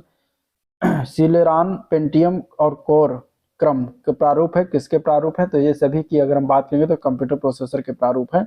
Answer C option correct हो जाएगा। अगला क्वेश्चन है उच्च क्षमता वाला माइक्रो प्रोसेसर कौन सा है इनमें से? तो उच्च क्षमता वाला माइक्रो प्रोसेसर जो है Pentium, Pentium pro, Pentium second, third, Pentium second, ये सभी हैं। तो आंसर हो जाएगा डी ऑप्शन उपयुक्त सभी। ठीक है, अगर हम बात करें पेंटियम एक x86 कंपेटिबल माइक्रो प्रोसेसर है जो इंटेल के द्वारा 1993 में लाया गया। पेंटियम प्रोसेसर एटम और सिलेरॉन से ऊपर तथा dual core i3, i5, i7 के नीचे स्थान रखते हैं। इंटेल ने पेंटियम माइक्रो आर्किटेक्चर को डेवलप किया और उच्च क्षमता वाले पेंटियम प्रो को 1995 में बाजार में लाया। उसके बाद पेंटियम सेकंड, पेंटियम थर्ड को बाजार में उतारा था। अगला क्वेश्चन है इंटेल कोर i9 एक प्रकार का क्या है? तो इंटेल कोर i9 जो होता है एक प्रकार का प्रोसेसर है। बी पार्ट हो जाएगा। ठीक है, i9, i5, i3 ये सभी क्या है?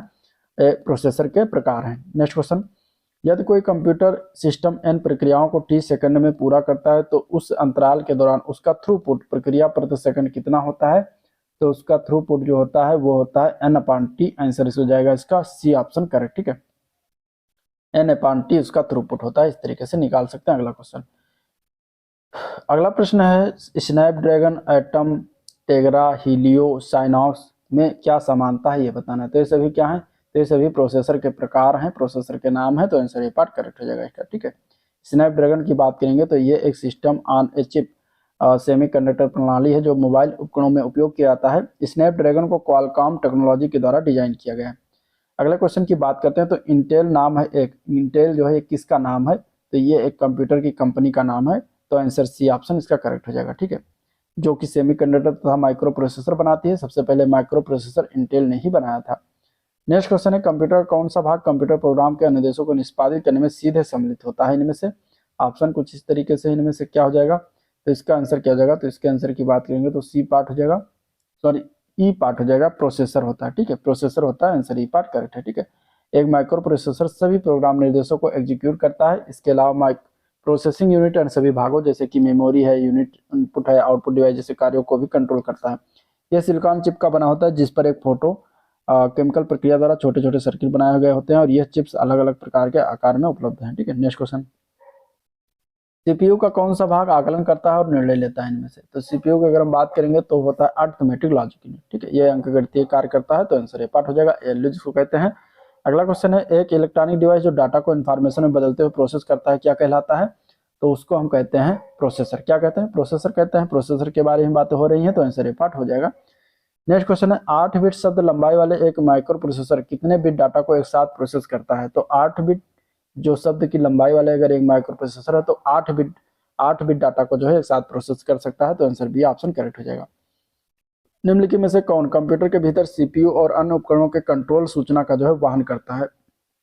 तो इसका आंसर हो जाएगा control bus. Answer A part correct हो जाएगा, कंट्रोल बस। ठीक है, निम्नलिखित में से कौन सा एक पेरीफेरल डिवाइस नहीं इनमें से? तो पेरीफेरल डिवाइस की बात करें तो मदरबोर्ड जो होता है वो पेरीफेरल डिवाइस नहीं होता। सीपीयू के बाह्य रूप से जुड़ने वाले डिवाइसों को पेरीफेरल डिवाइस कहते हैं जैसे कि प्रिंटर है, मॉनिटर है, कीबोर्ड है, माउस है, सभी क्या है? पेरीफेरल डिवाइस हैं। जबकि इसमें मदरबोर्ड है, हार्ड डिस्क है, सीपीयू, ये सब महत्वपूर्ण भाग है, ये पेरीफेरल डिवाइस नहीं होता। ठीक है, अगला क्वेश्चन है पेरीफेरल आउटपुट इनपुट आउटपुट में कितने आउटपुट पोर्ट होते हैं? Peripheral input output I oblique को लिखा है, इनपुट आउटपुट हो जाएगा। इनमें कितने आउटपुट पोर्ट होते हैं? तो इसमें होता है 256। आंसर क्या हो जाएगा? डी ऑप्शन करेक्ट हो जाएगा, 256। पेरीफेरल डिवाइस जो होता है कंप्यूटर की डिवाइस होती है, जो कंप्यूटर की सहायक डिवाइस होती है। ये एक हार्डवेयर इनपुट या आउटपुट डिवाइस है जो कंप्यूटर को अतिरिक्त क्षमता प्रदान करता है। पेरीफेरल डिवाइस के उदाहरण में कीबोर्ड आता है, माउस है, जॉयस्टिक आता है। पेरीफेरल इनपुट आउटपुट डिवाइस में 256 आउटपुट पोर्ट होते हैं। अगले क्वेश्चन की बात करते हैं तो बहुकार्य संपादन परिस्थिति में किसका दो जगह भरना है डाटा है तथा के समाधान है संकेत स्तंभ यानी कि सेमाफोर का प्रयोग किया जाता है इनमें से? तो इनमें से अगर हम देखेंगे तो इसका आंसर क्या हो जाएगा? तो महत्वपूर्ण अनुभाग समस्या और प्रक्रिया तुल्यकालन यानी प्रोसेस सिंक्रोनाइजेशन का उपयोग किया जाता है। तो आंसर सी ऑप्शन है, यानी कि बहुकार्य संपादन परिस्थिति में महत्वपूर्ण अनुभाग समस्या तथा प्रोसेस सिंक्रोनाइजेशन के समाधान हेतु सेमाफोर का प्रयोग किया जाता है, तो आंसर सी ऑप्शन इसका करेक्ट हो जाएगा। अगले क्वेश्चन की बात करते हैं, तो कंप्यूटर व्यवस्थापन किसकी इकाइयों और उनके अंतर्संबंधों को संदर्भित करता है जो वास्तुशिल्पीय विनिर्देशों को कार्यान्वित करता है। तो कंप्यूटर व्यवस्थापन जो होता है ये उन परिचालन इकाइयों और उनके अंतर्संबंधों को जो है संदर्भित करता है जो वास्तुशिल्पीय विनिर्देशों का क्या करता है, कार्यान्वित करता है, तो आंसर डी ऑप्शन हो जाएगा, परिचालन। ठीक है, नेक्स्ट क्वेश्चन, एक ऐसा डिवाइस जो कंप्यूटर से कनेक्टेड होता है लेकिन कोर कंप्यूटर आर्किटेक्चर का भाग नहीं है, वो क्या कहलाता है, उसको हम क्या कहते हैं। तो एक ऐसा डिवाइस जो कंप्यूटर से कनेक्टेड होता है लेकिन कोर कंप्यूटर आर्किटेक्चर का भाग नहीं है, उसको हम कहते हैं पेरिफेरल डिवाइस। आंसर हो जाएगा सी ऑप्शन। ठीक है, आंसर क्या हो जाएगा, सी ऑप्शन। उदाहरण की बात करें तो जैसे प्रिंटर हो गया, माउस है, कीबोर्ड, ये सब क्या है, ये पेरिफेरल डिवाइस के उदाहरण है। नेक्स्ट क्वेश्चन है, एएलयू जो है निम्नलिखित पार्ट है, किसका पार्ट है ये बताना है। तो एएलयू के अगर हम पार्ट की बात करेंगे इनमें से तो सीपीयू का ही पार्ट हो जाएगा, आंसर ए पार्ट करेक्ट हो जाएगा। ठीक है, देखिए इसमें अगर हम बात करें तो CPU central processing unit, ALU arithmetic logic control unit और मेमोरी, ये होता है। इनपुट यूनिट जाता है, इसको प्रोसेस करके आउटपुट यूनिट प्रदान करता है, तो ये सीपीयू का जो है तीनों क्या हो जाएंगे, पार्ट हो जाएंगे। नेक्स्ट क्वेश्चन देखते हैं, एएलयू का फुल फॉर्म क्या है, तो अरिथमेटिक लॉजिक यूनिट हो जाएगा, सी पार्ट इसका करेक्ट हो जाएगा। अगले क्वेश्चन की तरफ बढ़ते हैं, कंप्यूटर को दिए गए कमांड के क्रियान्वयन की क्षमता निम्नलिखित में से किसमें होती है, तो इसका आंसर क्या हो जाएगा, सी पार्ट हो जाएगा। अंकगणितीय तर्क इकाई यानी कि एएलयू में होती है, अरिथमेटिक लॉजिक यूनिट में होती है, सी पार्ट करेक्ट हो जाएगा। निम्नलिखित में से डेटा प्रोसेसिंग के दौरान वास्तविक निर्देश कहाँ क्रियान्वित होता है, तो वास्तविक जो डेटा निर्देश होता है वो कहाँ पर क्रियान्वित होता है, तो इसी में अरिथमेटिक लॉजिक में होगा, आंसर इसका ये पार्ट करेक्ट हो जाएगा। अरिथमेटिक एंड लॉजिक यूनिट क्या करता है, तो गणितीय संक्रियाएं पूरी करता है, तो सही है। डाटा का संग्रह करता है, तुलनाएं करता है, निवेश युक्तियों के साथ संप्रेषण करता है, इनमें से क्या हो जाएगा, तो तुलनाएं करेगा। ठीक है, और डाटा का संग्रहण करना काम इसका नहीं होता, निवेश युक्तियों के साथ संप्रेषण करना भी काम नहीं होता, तो केवल फर्स्ट एंड थर्ड सही है। जो एएलयू जो होता है सीपीयू का पार्ट, वो क्या करता है, गणितीय संक्रियाएं पूरी करता है, गुणा भाग जोड़ घटाव करता है और तुलनाएं करता है, तो इस तरीके से पहला और तीसरा सही है। ठीक है, नेक्स्ट क्वेश्चन, सीपीयू के एएलयू में क्या लगे होते हैं, तो सीपीयू के एएलयू में अगर हम देखेंगे तो रजिस्टर लगा होता है, आंसर बी पार्ट करेक्ट हो जाएगा। ठीक है, अगला क्वेश्चन है, पीजीए ग्राफिक्स कार्ड का फुल फॉर्म क्या है, तो पीजीए ग्राफिक्स कार्ड का फुल फॉर्म बनता है प्रोफेशनल ग्राफिक्स एरे, आंसर इसका ए ऑप्शन करेक्ट हो जाएगा। ठीक है, और यह आईबीएम द्वारा पर्सनल कंप्यूटर के लिए निर्मित एक ग्राफिक्स कार्ड है, इसमें 3 परस्पर कनेक्टेड पीसीबी होते हैं और इसमें अपनी प्रोसेसर और मेमोरी होती है। अगला क्वेश्चन की बात करते हैं, तो निम्नलिखित में से कौन ग्राफिक्स कार्ड को जोड़ने के लिए स्लॉट प्रदान करता है, तो वो है एजीपी स्लॉट, आंसर इसका क्या हो जाएगा, बी पार्ट। ठीक है, इसके बारे में जानते हैं, एजीपी स्लॉट का फुल फॉर्म क्या है, तो एक्सीलरेटेड ग्राफिक्स पोर्ट इसका फुल फॉर्म है, जो कि एक त्वरित ग्राफिक्स पोर्ट, एक पॉइंट टू पॉइंट चैनल है जिसका उपयोग उच्च गति वाले वीडियो आउटपुट के लिए किया जाता है। इस पोर्ट का उपयोग ग्राफिक कार्ड को कंप्यूटर के मदरबोर्ड से जोड़ने के लिए करते हैं, यह उस गति को बढ़ाता है जिस पर सिस्टम के संसाधनों का अधिक कुशलता से उपयोग करते हुए मशीनें ग्राफिक्स प्रस्तुत कर सकती हैं। नेक्स्ट क्वेश्चन है, एएलयू और कंट्रोल यूनिट को एक साथ आमतौर पर किसके रूप में जाना जाता है, तो प्रोसेसर के रूप में जानते हैं, आंसर बी पार्ट इसका राइट हो जाएगा। नेक्स्ट क्वेश्चन देखते हैं, और कौन सी कंप्यूटर की मेमोरी अरिथमेटिक लॉजिक यूनिट और इनपुट आउटपुट डिवाइस को बताता है कि किसी कार्यक्रम के इंस्ट्रक्शन को कैसे प्रतिक्रिया देना है, तो ये कौन बताता है, तो ये कंट्रोल यूनिट बताता है। ये कंट्रोल यूनिट का काम है, सीयू का काम है, आंसर सी ऑप्शन करेक्ट हो जाएगा। माइक्रो प्रोग्राम कंट्रोल यूनिट में अनुवर्तित निर्देश शब्दों को किस में लाया जाता है, तो ये अगर हम बात करेंगे माइक्रो प्रोग्राम कंट्रोल यूनिट में, तो ये इंस्ट्रक्शन रजिस्टर में लाया जाता है, आंसर इसका ए ऑप्शन करेक्ट हो जाएगा। ठीक है, निम्नलिखित में से कौन कंप्यूटर के किसी एक घटक के दूसरे घटक तक विभिन्न कमांड या कंट्रोल सिग्नल प्रसारित करता है। ठीक है, निम्नलिखित में से कौन कंप्यूटर के किसी एक घटक से दूसरे घटक तक विभिन्न कमांड या कंट्रोल सिग्नल प्रसारित करता है, इनमें से ऑप्शन कुछ इस तरीके से है। तो इसमें अगर हम बात करेंगे आंसर की, तो हो जाएगा कंट्रोल बस। कंट्रोल बस जो होता है वो कंप्यूटर के एक घटक से दूसरे घटक तक विभिन्न कमांड या कंट्रोल को सिग्नल को प्रसारित करता है। अगला क्वेश्चन है, जो प्रोसेसर अन्य उपकरणों के बीच कंट्रोल सिग्नलों को प्राप्त करने के लिए उपयोग किया जाता है वो कौन सा होता है, तो वो होता है कंट्रोल बस। ठीक है, आंसर डी पार्ट करेक्ट हो जाएगा, कंट्रोल बस। ठीक है, अगला क्वेश्चन है, सीपीयू का कौन सा भाग प्रोग्राम के अनुदेशों के निष्पादन का चयन, निर्वाचन और मॉनिटर करता है, तो इसका आंसर क्या हो जाएगा, तो इसका answer C part control unit होता है, आंसर सी ऑप्शन करेक्ट हो जाएगा। ठीक है, अगर हम बात करें कंट्रोल यूनिट के मुख्य कार्य, तो इनपुट आउटपुट डिवाइस तथा अन्य हार्डवेयर को नियंत्रित करना और निर्देशों को पढ़ना और उन्हें क्रियान्वित करने का आदेश देना, ये 2 काम जो होता है मुख्य काम होता है कंट्रोल यूनिट का। अगले क्वेश्चन की बात करते हैं, तो कंप्यूटर के किस भाग को नर्व सिस्टम कहा जाता है, तो कंप्यूटर का जो वही कंट्रोल यूनिट होता है जो नर्व सिस्टम भी कहा जाता है। आंसर सी ऑप्शन करेक्ट हो जाएगा। ठीक है, क्यों कहा जाता है? क्योंकि ये जो होता है सीपीयू का महत्वपूर्ण भाग होता है और इससे जो कंप्यूटर के सभी कार्यों को क्या करता है, नियंत्रित करता है, इसलिए नर्व सिस्टम कहते हैं। माइक्रो प्रोसेसर और मेमोरी को जोड़ने वाले तारों का सेट जिसके माध्यम से डेटा प्रवाहित होता है वो क्या कहलाता है? तो उसको हम क्या कहते हैं? तो उसको हम कहते हैं डेटाबेस। ठीक है, डाटा बस कहते हैं। आंसर डी पार्ट करेक्ट हो जाएगा। अगला क्वेश्चन देखते हैं। डेटा ट्रांसफर करने के लिए मेमोरी लोकेशन निर्दिष्ट करने के लिए किस बस का उपयोग करा जाता है? तो वो होता है एड्रेस बस। आंसर इसका सी ऑप्शन हो जाएगा, एड्रेस बस। ठीक है, एड्रेस बस जो होता है जिसका उपयोग फिजिकल एड्रेस निर्दिष्ट करने के लिए करते हैं। जब एक प्रोसेसर या डीएमए सक्षम डिवाइस में को मेमोरी लोकेशन में पढ़ने या लिखने की आवश्यकता होती है तो ये उस मेमोरी लोकेशन को एड्रेस बस में निर्दिष्ट करता है। ठीक है, पढ़ने या लिखने के लिए वैल्यू को डेटा बस पर भेजा जाता है। अगले क्वेश्चन की बात करते हैं तो निम्नलिखित में से कंप्यूटर कौन सा भाग केंद्रीय नाड़ी तंत्र कहलाता है? नाड़ी तंत्र कहलाता है इनमें से। ठीक है, तो केंद्रीय नाड़ी तंत्र की अगर हम बात करेंगे तो कंट्रोल यूनिट को कहा जाता है, यानी कि नर्व सिस्टम जिसको इंग्लिश में कह सकते हैं। तो आंसर डी ऑप्शन इसका करेक्ट हो जाएगा। ठीक है, कंट्रोल यूनिट की अगर हम बात करेंगे तो सीपीयू का मुख्य भाग है। इसका मुख्य कार्य की बात करेंगे तो ये इनपुट और आउटपुट डिवाइस तथा अन्य हार्डवेयर को क्या करता है, नियंत्रित करता है। साथ ही साथ अर्थमेटिक लॉजिक यूनिट के कार्यों को नियंत्रित करता है। इसके साथ ही साथ मुख्य मेमोरी से डाटा लाना और उन्हें तात्कालिक रूप से स्टोर करना, साथ ही साथ निर्देशों को पढ़ना और उन्हें क्रियान्वित करने का आदेश देना, ये सभी कार्य किसके होते हैं? तो कंट्रोल यूनिट के कार्य होते हैं। ठीक है, आंसर इसका क्या हो जाएगा? जो है आंसर डी पार्ट हो जाएगा। नेक्स्ट क्वेश्चन, निम्नलिखित में से कौन निर्देश चक्र के पालन में शामिल नहीं? इनमें से तो निर्देश चक्र के पालन में इसमें शामिल की बात करेंगे तो फेच शामिल होता है, इनडायरेक्ट भी होता है, एग्जीक्यूट होता है, मेमोरी उसमें शामिल नहीं होता। डी पार्ट करेक्ट हो जाएगा। अब इसके बाद कंप्यूटर के इतिहास के से संबंधित क्वेश्चन देखेंगे। 300 क्वेश्चन है इसमें टोटल, तो पूरा देखना है। अभी 114 हुए हैं। नेक्स्ट क्वेश्चन देखते हैं। संसार का पहला गणन यंत्र कौन सा है? संसार का पहला गणन यंत्र है, गणन यंत्र यानी गणना करने वाला यंत्र, तो वो बना था अबेकस। उसका नाम क्या रखा गया था? अबेकस। ठीक है, अबेकस जो है संसार का पहला कैलकुलेटिव यंत्र है। इसका प्रयोग आंकिक गणना के लिए किया जाता था। इसका आविष्कार जो कहाँ पर हुआ था? चीन में हुआ था। ठीक है, नेक्स्ट क्वेश्चन है परिकलक यानी कि कैलकुलेटर की उत्पत्ति कहाँ से हुई? कैलकुलेटर की उत्पत्ति जो बात करेंगे तो अबेकस से ही हुआ है माना जाता है। तो आंसर डी ऑप्शन हुआ हो जाएगा। ठीक है, अबेकस जो है मैकेनिकल डिवाइस है जिसका उपयोग गणित संबंधी गणना के लिए करते हैं। नेक्स्ट क्वेश्चन देखते हैं। निम्नलिखित में से किस भाषा से कंप्यूटर का शब्द की उत्पन्न हुई? तो कंप्यूटर शब्द की उत्पत्ति जो हुई है वो लैटिन शब्द से हुआ है। आंसर इसका बी पार्ट करेक्ट हो जाएगा। ठीक है, कंप्यूटर जो है लैटिन भाषा के कंप्यूट से उत्पन्न हुआ है जिसका अर्थ होता है गणना करना या कुछ जोड़ना। अगला क्वेश्चन है इलेक्ट्रॉनिक कंप्यूटर का आविष्कार किसने किया था? तो उनका नाम क्या था? जिन्होंने इलेक्ट्रॉनिक कंप्यूटर का आविष्कार किया था तो उनका नाम था ट्यूरिंग। ठीक है, एलन एम ट्यूरिंग। आंसर इसका बी ऑप्शन करेक्ट हो जाएगा। जबकि मार्कोनी ने रेडियो का आविष्कार किया था, अलेक्जेंडर ग्राहम बेल ने टेलीफोन का और एमिली बर्लिनर ने जो है माइक्रोफोन का आविष्कार किया था। ठीक है, नेक्स्ट क्वेश्चन है निम्नलिखित में से कौन सा पहली पीढ़ी का इसमें से कंप्यूटर है? पहली पीढ़ी का इनमें से कौन सा कंप्यूटर जो पहली पीढ़ी का हुआ था, जो उसका नाम क्या है? तो उसका नाम है सीएक। सीएक कंप्यूटर जो है वो पहली पीढ़ी का कंप्यूटर है। आंसर डी ऑप्शन करेक्ट हो जाएगा।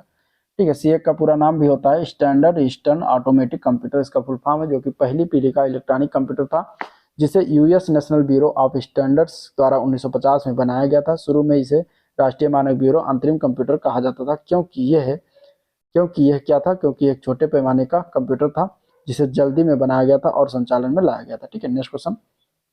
अगला क्वेश्चन की बात करते हैं तो दिया गया है कि वैक्यूम ट्यूब ट्रांजिस्टर से स्थानांतरित किया गया था और कौन सी पीढ़ी में किया गया था? ठीक है, पहले पीढ़ी में वैक्यूम ट्यूब इस्तेमाल किया गया, इसके बाद ट्रांजिस्टर आया। तो ट्रांजिस्टर कौन सी पीढ़ी में आया? तो वह आया दूसरी पीढ़ी में। आंसर इसका सी ऑप्शन हो जाएगा, दूसरी पीढ़ी। ठीक है, नेक्स्ट क्वेश्चन।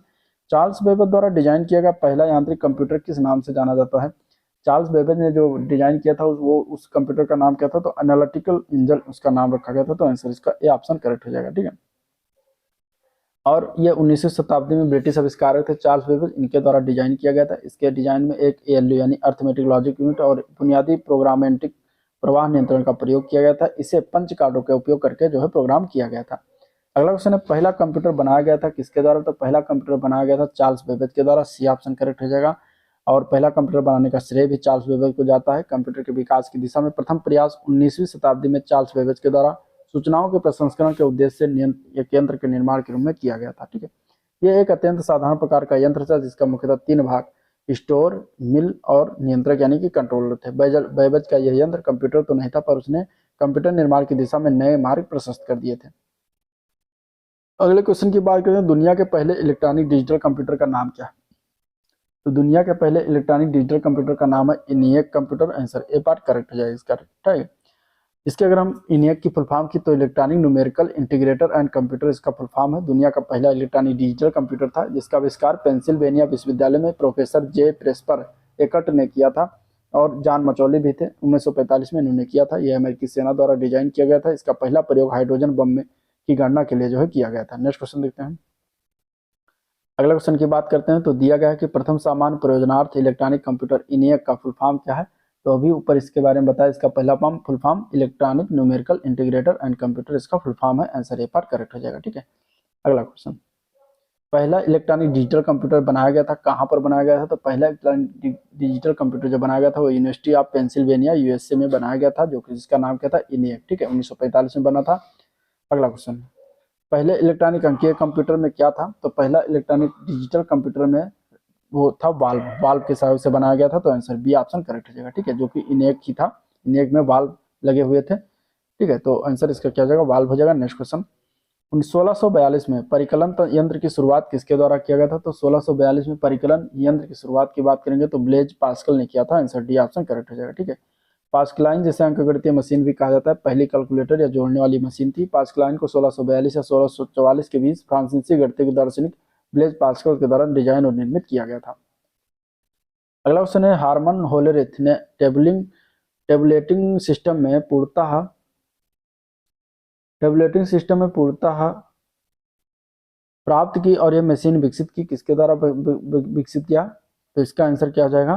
तो इसके अगर हम आंसर की बात करेंगे तो इसका आंसर हो जाएगा सेंसस टेबुलेटर का विकसन किया गया था। तो आंसर बी पार्ट हो जाएगा, ठीक है। सेंसस टेबुलेटर अमेरिकन वैज्ञानिक हरमन होलरेथ द्वारा विकसित मशीन है। यह मशीन अमेरिका में जनगणना में सहयोग के लिए 1890 में बनाई गई थी। अगला क्वेश्चन की बात करते हैं तो अरिथमेटिक का अर्थमोमीटर का किसके द्वारा जो है आविष्कार किया गया था। अर्थमोमीटर का आविष्कार किसके द्वारा किया गया था ये बताना बेसिकली। तो उनका नाम था Charles Xavier Thomas. Answer B option correct है। कब किया गया था। तो 1820 में किया गया था। यह प्रथम डिजिटल मैकेनिकल कैलकुलेटर था। अगला क्वेश्चन की बात करते हैं तो ऐसी कंप्यूटर प्रणालियां जो बिना किसी विभेद के निर्देश तथा डेटा एक ही मेमोरी इकाई से संग्रहित करती है, किसकी संरचना पर यह आधारित होती है। तो इसका आंसर क्या हो जाएगा। तो इसका आंसर हो जाएगा वान न्यूमैन संरचना पर आधारित होती है। तो आंसर डी ऑप्शन करेक्ट हो जाएगा, ठीक है। वान न्यूमैन आर्किटेक्चर का अर्थ किसी भी संग्रहित प्रोग्राम कंप्यूटर से है जिसमें एक इंस्ट्रक्शन से और एक डेटा ऑपरेशन एक ही समय में नहीं हो सकता, क्योंकि वह एक कॉमन बस में अपना स्थान शेयर करते हैं। नेक्स्ट क्वेश्चन की बात करते हैं तो वाणिज्यिक उपयोग के लिए उपलब्ध कराया गया पहला कंप्यूटर का नाम क्या था। तो उसका नाम था यूनिवैक, ठीक है। आंसर सी ऑप्शन करेक्ट हो जाएगा, यूनिवैक अर्थात यूनिवर्सल ऑटोमेटिक कंप्यूटर यूनिवैक इसका फुल फॉर्म था। यह वाणिज्यिक उपयोग के लिए था और ये 1954 में जनरल पावर कॉर्पोरेशन के द्वारा जो है विकसित किया गया था। नेक्स्ट क्वेश्चन, प्रथम डिजिटल इलेक्ट्रॉनिक कंप्यूटर के संदर्भ में ABC का फुल फॉर्म क्या है। तो ABC का फुल फॉर्म बनता है एटॉनस ऑफ बेरी कंप्यूटर, ठीक है। एटॉनस ऑफ बेरी कंप्यूटर। आंसर इसका बी पार्ट करेक्ट हो जाएगा, सॉरी सी पार्ट करेक्ट हो जाएगा। यह प्रथम डिजिटल इलेक्ट्रॉनिक कंप्यूटर था जिस एटॉनस ऑफ बेरी कंप्यूटर या फिर ABC कहा जाता था। तो यह भौतिकी के प्रोफेसर जॉन विंसेंट एटॉनसॉफ और उनके स्नातक छात्र क्लिफोर्ड बेरी द्वारा 1942 में आयोवा स्टेट कॉलेज में बनाया गया था, जिसे अब आयोवा स्टेट यूनिवर्सिटी के नाम से जाना जाता है। नेक्स्ट क्वेश्चन है, किसने संग्रहित कार्यक्रम की अवधारणा दी जिसमें कार्यक्रम और संसाधित किया जाने वाला डाटा एक ही मेमोरी में संग्रहित किया जाता है। तो इसका आंसर क्या हो जाएगा। तो इसका आंसर हो जाएगा ए पार्ट जॉन वान न्यूमैन, ठीक है। आंसर क्या हो जाएगा ए पार्ट जॉन वान न्यूमैन। अगला क्वेश्चन है, भारत का पहला कंप्यूटर कहाँ स्थापित किया गया था। तो भारत का पहला कंप्यूटर स्थापित किया गया था भारतीय सांख्यिकी संस्थान कलकत्ता में। आंसर डी पार्ट हो जाएगा। और कब स्थापित किया गया था। तो 1952 में स्थापना हुई थी और ये कलकत्ता में एनालॉग कंप्यूटर की स्थापना किया गया था। इसी समय भारतीय विज्ञान संस्थान बेंगलुरु में भी एक एनालॉग कंप्यूटर स्थापित किया गया। वास्तव में कंप्यूटर युग की वास्तविक शुरुआत जो हुई थी 1955 में हुआ था, जब भारतीय सांख्यिकी संस्थान कलकत्ता में प्रथम इलेक्ट्रॉनिक डिजिटल कंप्यूटर HEC-2M स्थापित किया गया। नेक्स्ट क्वेश्चन है, पहला इलेक्ट्रॉनिक डिजिटल कंप्यूटर कौन सा था इनमें से, उसका नाम क्या है। तो उसका नाम है ENIAC, ठीक है। आंसर बी पार्ट हो जाएगा, ENIAC हो जाएगा। अगला क्वेश्चन, इंटीग्रेटेड सर्किट में इनमें से किस पीढ़ी से संबंधित है। तो इंटीग्रेटेड सर्किट का इस्तेमाल किया गया था कौन सी पीढ़ी में, ये बताना है, ठीक है। इंटीग्रेटेड सर्किट का पीढ़ी का इस्तेमाल तीसरी पीढ़ी में किया गया था। तो आंसर इसका क्या हो जाएगा, ए पार्ट हो जाएगा। अब इसके कुछ इस्तेमाल जो किए गए हैं सर्किट, उसके बारे में हम देख लेते हैं, ठीक है। इसमें अगर हम बात करें तो प्रथम पीढ़ी के कंप्यूटर में निर्वात ट्यूब का इस्तेमाल किया गया। दूसरी पीढ़ी के कंप्यूटर में ट्रांजिस्टर का इस्तेमाल हुआ। तीसरी पीढ़ी के कंप्यूटर में IC यानी कि इंटीग्रेटेड सर्किट का इस्तेमाल हुआ। चौथी पीढ़ी के कंप्यूटर में VLSI का जो है चिप का इस्तेमाल हुआ। इसके बाद 5वीं पीढ़ी में जो अभी इस्तेमाल हो रहा है वह ULSI चिप का इस्तेमाल हो रहा है। ठीक है, अगला क्वेश्चन, 1965 से 1975 तक का जो युग था वो किस पीढ़ी का युग था? तो ये युग की अगर हम बात करें तो कंप्यूटर की तीसरी पीढ़ी का ये युग था। तो आंसर बी ऑप्शन करेक्ट हो जाएगा। ठीक है, और इसी युग में आईसी चिप यानी एकीकृत सर्किट यानी इंटीग्रेटेड चिप का आविष्कार किया गया टेक्सास इंस्ट्रूमेंट कंपनी के अभियंता थे जैक टिल्बी ने किया था। और इस पीढ़ी के कंप्यूटरों में ICL 2903, ICL 1900, यूनिवैग था 1108 सिस्टम 1360 थे, ये प्रमुख कंप्यूटर थे। ठीक है, चलिए नेक्स्ट क्वेश्चन, किस कंप्यूटर की किस पीढ़ी में प्रोग्रामिंग के लिए यांत्रिक यानी मैकेनिकल लैंग्वेज का प्रयोग किया गया था? तो कौन सी पीढ़ी में मैकेनिकल लैंग्वेज का प्रयोग किया गया था? तो वो थी पहली पीढ़ी में। आंसर इसका क्या हो जाएगा? ए पार्ट करेक्ट हो जाएगा। ठीक है, अगला क्वेश्चन है, किस शहर में भारत का पहला डाकघर ATM खोला गया था? तो इसका आंसर क्या हो जाएगा? तो इसके अगर हम आंसर की बात करेंगे तो इसका राइट आंसर हो जाएगा ए पार्ट, चेन्नई में खोला गया था। ठीक है, नेक्स्ट क्वेश्चन, और ये कब खोला गया था? तो 27 फरवरी 2014 को। अगले क्वेश्चन की बात करते हैं, तो एक इलेक्ट्रॉनिक डिजिटल प्रोग्राम योग्य कंप्यूटर डिवाइस जिसका उपयोग द्वितीय विश्व युद्ध के दौरान जर्मन गुड़लेख को पढ़ने के लिए किया गया था, उसे क्या कहा जाता है? तो उसको कहा जाता है कालोसस। ठीक है, आंसर क्या हो जाएगा? D part, colossus. दूसरा विश्व युद्ध के दौरान जर्मन गुड़लेख पढ़ने के लिए कालोसस इलेक्ट्रॉनिक डिजिटल प्रोग्रामेबल डिवाइस का उपयोग किया गया। द्वितीय विश्व युद्ध के दौरान ब्रिटिश वैज्ञानिक डॉक्टर एलन ट्यूरिंग ने कालोसस नामक एक कंप्यूटर अपने देश की फौज के लिए डिजाइन किया था ताकि जर्मनी के गुप्त संदेशों को समझा जा सके। इस कंप्यूटर के अस्तित्व को 1970 के दशक तक जो है छिपा कर रखा गया था। अगला क्वेश्चन है, एप्पल कंप्यूटर्स के सह संस्थापक कौन है? तो एप्पल कंप्यूटर के सह संस्थापक की अगर हम बात करेंगे तो स्टीव जॉब्स हैं। उनका नाम स्टीव जॉब्स है, आंसर डी ऑप्शन हो जाएगा। ठीक है, स्टीव जॉब्स जो है एप्पल कंप्यूटर के सह संस्थापक थे और वो पहले अमेरिकी बिजनेस टाइकून और आविष्कारक थे।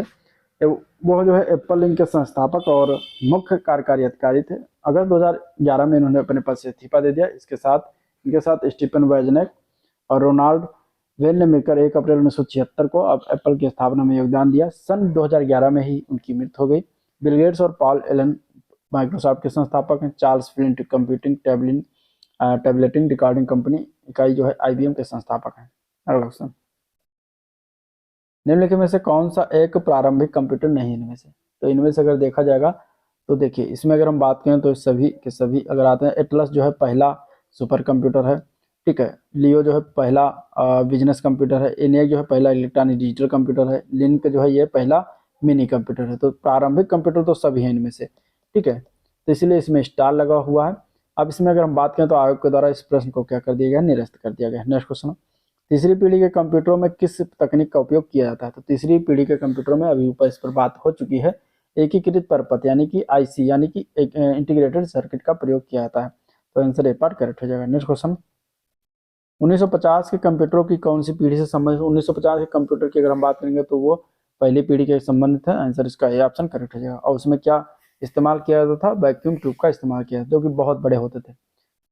नेक्स्ट क्वेश्चन, वैक्यूम ट्यूब को कंप्यूटर की किस पीढ़ी में इस्तेमाल किया जाता है? तो पहली पीढ़ी। ऑब्वियसली आंसर इसका ए पार्ट करेक्ट हो जाएगा। पहली पीढ़ी का जो कंप्यूटर काल माना जाता है 1942 से 1955 तक माना जाता है। इसमें निर्वात ट्यूब यानी कि वैक्यूम ट्यूब का इसमें प्रयोग किया जाता था। ठीक है, इस पीढ़ी की अगर हम बात करें तो आकार बहुत बड़ा आकार पंचकार का प्रयोग कंप्यूटर की अन्य विशेषताएं इसमें थी। ठीक है, इसमें निम्न स्तरीय भाषा का भी प्रयोग किया जाता था। इसके कंप्यूटर के नाम उदाहरण की बात करें तो UNIVAC, ENIAC, IBM mark first इसके उदाहरण है। ठीक है, कंप्यूटर की किस पीढ़ी में इसकी परपथ के वैक्यूम ट्यूब का इस्तेमाल किया गया? ठीक है, कंप्यूटर किस पीढ़ी में इसकी परपथ के लिए वैक्यूम ट्यूब का उपयोग किया गया था? तो वैक्यूम ट्यूब का प्रयोग किया गया था पहली पीढ़ी में। तो आंसर सी ऑप्शन हो जाएगा, पहली पीढ़ी। नेक्स्ट क्वेश्चन, ENIAC पहला स्वचालित समानता प्रयोजन वाला डिजिटल कंप्यूटर है। ENIAC का फुल फॉर्म क्या है? तो इसके बारे में बात हो चुका है, electronic numerical integrator and calculator. इसका राइट आंसर हो जाएगा बी पार्ट, इसका करेक्ट हो जाएगा। ठीक है, अगला क्वेश्चन, पहली पीढ़ी के कंप्यूटरों में किसका प्रयोग किया गया था? तो निर्वात ट्यूब यानी वैक्यूम ट्यूब्स का, निर्वात नलिका का। तो आंसर ए पार्ट करेक्ट हो जाएगा। नेक्स्ट क्वेश्चन देखते हैं। ठीक है, इसके पहली पीढ़ी के लक्षण की बात करें तो वैक्यूम ट्यूब का प्रयोग किया गया, पंचकाल पर आधारित था, संग्रहण के लिए चुंबकीय ड्रम का प्रयोग किया गया, स्टोरेज के लिए चुंबकीय ड्रम का प्रयोग किया गया था। तो ये भी याद रखिएगा। नेक्स्ट क्वेश्चन, पहली पीढ़ी के कंप्यूटर किसके बने होते थे? तो निर्वात नलिका या वैक्यूम ट्यूब के बने होते थे। तो आंसर ए पार्ट करेक्ट हो जाएगा। अगला क्वेश्चन,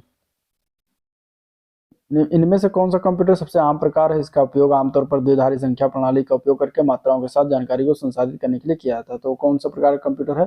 तो उस कंप्यूटर का नाम है डिजिटल कंप्यूटर। आंसर इसका हो जाएगा बी ऑप्शन, डिजिटल कंप्यूटर। ठीक है, डिजिटल कंप्यूटर इसका राइट आंसर हो जाएगा। डिजिटल कंप्यूटर जो है सबसे आम प्रकार का कंप्यूटर है। इसका प्रयोग व्यापार, बैंकिंग, शिक्षा, मनोरंजन आदि में किया जाता है। इसका उपयोग आमतौर पर बाइनरी नंबर सिस्टम का उपयोग करके मात्राओं के साथ जानकारी को प्रोसेस करने के लिए करते हैं। ठीक है, अगला क्वेश्चन है कंप्यूटर जनरेशन का पहले से लेकर पांचवें तक का सही अनुक्रम इसमें बताना। इस तरीके से क्वेश्चन बन सकता है, ये इंपॉर्टेंट क्वेश्चन है। ठीक है, इस टाइप का क्वेश्चन। तो इसमें देखिए प्रथम पीढ़ी के कंप्यूटर में वैक्यूम ट्यूब का इस्तेमाल किया गया, दूसरे पीढ़ी के कंप्यूटर में ट्रांजिस्टर का इस्तेमाल किया गया, तीसरे पीढ़ी में आया एकीकृत सर्किट यानी आईसी चिप का, इसके बाद चौथे में आया वीएलएसआई, पांचवें वीएलएसआई माइक्रो प्रोसेसर, और पांचवें में आया जो इस समय वर्तमान में प्रयोग हो रहा है यूएलएसआई का। तो इस तरीके से आंसर इसका ये ऑप्शन करेक्ट हो जाएगा। ठीक है, अगला क्वेश्चन है कंप्यूटर की प्रथम पीढ़ी किस पर आधारित थी। तो इसमें से अगर देखा जाएगा तो वो वैक्यूम ट्यूब हो जाएगा, आंसर इसका सी ऑप्शन करेक्ट हो जाएगा। नेक्स्ट क्वेश्चन, किस पीढ़ी के कंप्यूटर भारी वैक्यूम ट्यूब आधारित और महंगे होते थे। तो पहली पीढ़ी के होते थे, आंसर सी ऑप्शन इसका राइट है। तीसरी पीढ़ी की जो शुरुआत हुई तो 1964 से लेकर 1971 तक हुई थी और ये आईसी चिप पर आधारित थी। अगला क्वेश्चन देखते हैं, इनेक, इडिबेक ये आदि जो है किस पीढ़ी के उदाहरण है। तो ये सभी उदाहरण की बात करेंगे तो ये प्रथम पीढ़ी के उदाहरण है, आंसर इसका डी ऑप्शन करेक्ट हो जाएगा। ठीक है, अगला क्वेश्चन है जे डब्ल्यू माचली और जे परस्पर इकट के द्वारा निर्मित प्रथम यांत्रिक पुर्जों रहित कंप्यूटर का नाम क्या था। तो उसका नाम था इनिएक कंप्यूटर। क्या नाम था? इनिएक कंप्यूटर, आंसर इसका बी ऑप्शन हो जाएगा। इसके बारे में बात हो चुका है। अगला क्वेश्चन है कंप्यूटर की दूसरी पीढ़ी किस पर आधारित थी। कंप्यूटर की दूसरी पीढ़ी जो है किस पर आधारित थी। तो कंप्यूटर की दूसरी पीढ़ी जो आधारित थी वो जो है प्रथनको यानी कि ट्रांजिस्टर पर, ट्रांजिस्टर याद रखिएगा, ट्रांजिस्टर पर जो है आधारित थी दूसरी पीढ़ी। ठीक है, ट्रांजिस्टर हो जाएगा। अगला क्वेश्चन, कंप्यूटर की किस पीढ़ी में ट्रांजिस्टर का प्रयोग किया गया। तो अगेन इसका आंसर बी पार्ट है, दूसरी पीढ़ी में प्रयोग किया गया था। ठीक है, नेक्स्ट क्वेश्चन, दूसरी पीढ़ी के कंप्यूटर किस पर आधारित है। तो दूसरी पीढ़ी के कंप्यूटर ट्रांजिस्टर पर आधारित है, आंसर इसका ए पार्ट हो जाएगा। कब शुरुआत हुआ था। तो 1956 से शुरुआत हुआ था। निम्नलिखित में से किसका उपयोग जो है दूसरी पीढ़ी यानी सेकंड जनरेशन के कंप्यूटर में किया गया। तो ट्रांजिस्टर का प्रयोग दूसरी पीढ़ी में किया गया था, तो आंसर बी ऑप्शन हो जाएगा। अगला क्वेश्चन है, एक इंटीग्रेटेड सर्किट का सबसे महत्वपूर्ण फायदा है कि उसकी क्या होती है। तो एक इंटीग्रेटेड सर्किट का सबसे महत्वपूर्ण फायदा है उसकी अत्यंत उच्च विश्वसनीयता होती है, तो आंसर इसका बी ऑप्शन करेक्ट है। ठीक है, उच्च विश्वसनीयता। एक इंटीग्रेटेड सर्किट पर संपूर्ण इलेक्ट्रॉनिक परिपथ आधारित होता है जिसमें सक्रिय और निष्क्रिय घटकों को एक ही सिलिकॉन क्रिस्टल की चिप पर बनाया जाता है। आईसी में सभी घटक एक साथ बनाए जाते हैं और इसमें सोल्डरिंग जोड़ नहीं होते, अतः उच्च विश्वसनीयता होती है। आईसी का आविष्कार जेएस किल्बी ने किया था। नेक्स्ट क्वेश्चन है, इंटीग्रेटेड सर्किट सर्वप्रथम किसमें प्रयुक्त किए गए थे। तो इंटीग्रेटेड सर्किट यानी कि आईसी, अब देखिए ट्रांजिस्टर का प्रयोग दूसरे में किया गया था, आईसी का प्रयोग तीसरे में किया गया था। ठीक है, तो तीसरा हो जाएगा ए पार्ट इसका करेक्ट हो जाएगा। तीसरा हो जाएगा इसका ए पार्ट करेक्ट हो जाएगा, तीसरी पीढ़ी के कंप्यूटर में प्रयोग किया गया था। ठीक है, इनका प्रयोग 1958 में जो है आविष्कार किया गया था जेएस किल्बी के द्वारा। नेक्स्ट क्वेश्चन है, आधुनिक कंप्यूटर का लघु रूपण संभव हो सका किसके प्रयोग से। तो आधुनिक कंप्यूटर का लघु रूपण जो है यानी कि छोटा रूप संभव हो सका है समकलित परिपथ चिप से, तो आंसर इसका बी ऑप्शन हो जाएगा यानी कि इंटीग्रेटेड सर्किट चिप से के द्वारा। अगले क्वेश्चन की बात करते हैं, तो IBM 360 और IBM 370 कंप्यूटर्स किस पीढ़ी से संबंधित है। तो ये दोनों जो है तीसरी पीढ़ी से संबंधित कंप्यूटर हैं, तो आंसर डी पार्ट हो जाएगा। इनके अन्य की बात करेंगे तो IBM 360, IBM 370, इसके अलावा ICL 1900 और ICL 2900 ये कंप्यूटर तीसरी पीढ़ी के कंप्यूटर हैं जो कि पहली और दूसरी की अपेक्षा बहुत अधिक तेजी से कार्य करते थे। ठीक है, आईसी का वर्गीकरण का आधार किस पर है। तो ट्रांजिस्टरों की संख्या पर होता है, आंसर इसका ए ऑप्शन करेक्ट हो जाएगा। देखिए जिसमें आईसी को कई आधारों पर वर्गीकृत किया जाता है जिसमें ट्रांजिस्टरों की संख्या कहते हैं प्रमुख होती है। एसएसआई अगर है चिप तो 100 से कम ट्रांजिस्टर होते हैं। एमएसआई में 100 से लेकर 1000 से कम। एलएसआई में 1000 से ज़्यादा, 1 लाख से कम। वीएलएसआई में 1 लाख से अधिक और यूएलएसआई में 1 मिलियन से अधिक होते हैं। ठीक है, अगला क्वेश्चन, इलेक्ट्रॉनिक में आईसी का फुल फॉर्म क्या है। तो इंटीग्रेटेड सर्किट होता है, अभी इसके बारे में बात हो रही है, तो आंसर सी ऑप्शन इसका राइट हो जाएगा। नेक्स्ट क्वेश्चन, कंप्यूटर के लिए आवश्यक आईसी चिप सामान्यतः बने होते हैं किसके बने होते हैं ये बताना है।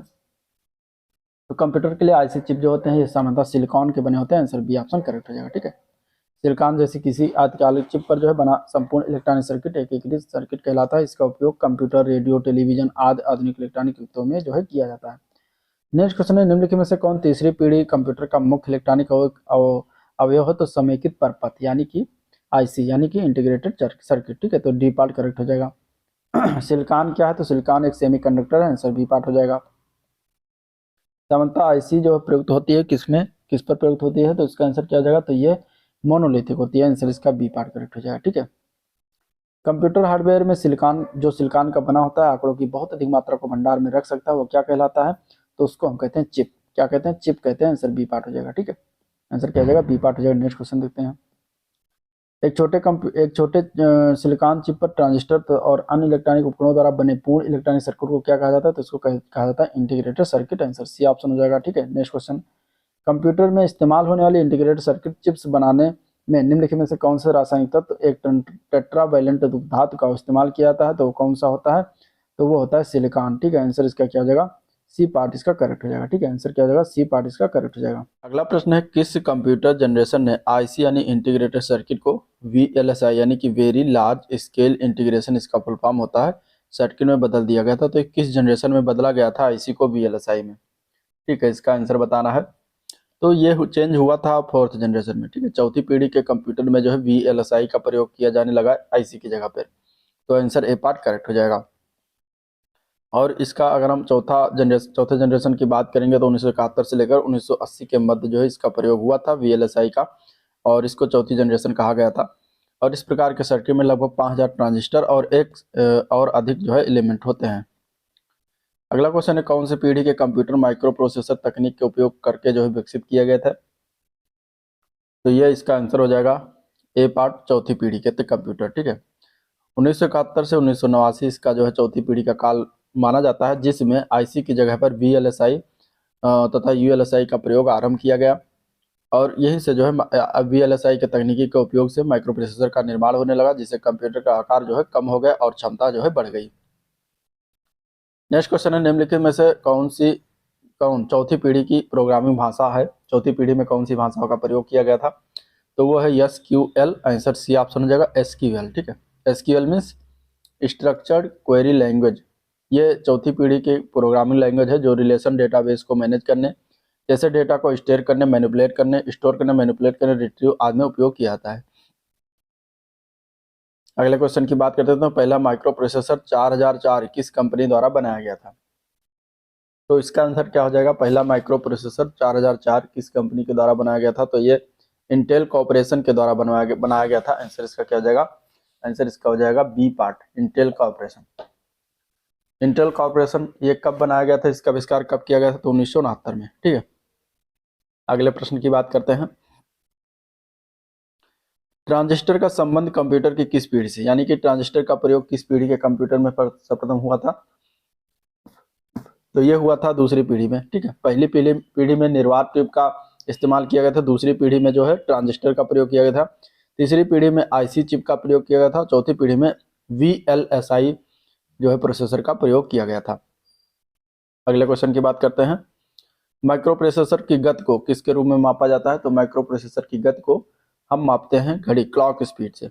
आंसर इसका ए पार्ट करेक्ट हो जाएगा। ठीक है, क्लॉक स्पीड मेगाहर्ट्ज या गीगाहर्ट्ज में मापी जाती है। नेक्स्ट क्वेश्चन, आईसी चिप में के संबंध में वीएलएसआई का फुल फॉर्म क्या है? ठीक है, तो वीएलएसआई का फुल फॉर्म की बात करेंगे तो वेरी लार्ज स्केल इंटीग्रेशन इसका फुल फॉर्म होता है। आंसर बी पार्ट करेक्ट हो जाएगा। ठीक है, नेक्स्ट क्वेश्चन, चौथी पीढ़ी के कंप्यूटर के निर्माण में किसका प्रयोग किया जाता है? तो अगेन इसका आंसर क्या हो जाएगा? इसका आंसर हो जाएगा चौथी पीढ़ी के कंप्यूटर के निर्माण में प्रयोग करते हैं आईसी चिप्स का। आंसर सी ऑप्शन करेक्ट है। ठीक है, चौथी पीढ़ी का काल कितना है? तो 1976 से 1989 है, और यहाँ पे वीएलएसआई तथा यूएलएसआई का प्रयोग आईसी की जगह किया गया था। अगले क्वेश्चन की बात करते हैं तो निम्नलिखित विकल्पों को उनकी डेटा संसाधन यानी प्रोसेसिंग के क्षमताओं के आधार पर आरोही यानी बढ़ते हुए क्रम में व्यवस्थित करना है। Main frame, mini computer, micro computer. अब इनकी जो है डेटा प्रोसेसिंग क्षमताओं के आधार पर हमें क्रमानुसार विकल्प जो है बताना है। तो इसमें सबसे पहले बात करेंगे अगर डेटा संसाधन की प्रोसेसिंग के आधार पर, तो पहले आएगा माइक्रो प्रोसेसर। ठीक है, माइक्रो कंप्यूटर। इसके बाद माइक्रो के बाद फिर आता है मिनी कंप्यूटर, फिर मेन फ्रेम आता है। तो आंसर इसका बी ऑप्शन करेक्ट हो जाएगा। ठीक है, माइक्रो कंप्यूटर में उपयोग होने वाला एक माइक्रो प्रोसेसर मिनी कंप्यूटर में उपयोग होने वाले प्रोसेसर की तुलना में कम शक्तिशाली होता है, और मिनी कंप्यूटर माइक्रो से अधिक तथा मेन फ्रेम से कम शक्तिशाली होता है। तो इस तरीके से ये बढ़ते हुए क्रम में होता है। अगले क्वेश्चन की बात करते हैं तो दिया गया है कि वीएलएसआई यानी कि वेरी लार्ज स्केल इंटीग्रेशन प्रकार के परिपथ वाले कंप्यूटर्स के किस प्रकार के कंप्यूटर होते हैं, तो ये प्रयोग किया गया था चौथी पीढ़ी के कंप्यूटर में, तो आंसर डी ऑप्शन इसका अगेन हो जाएगा।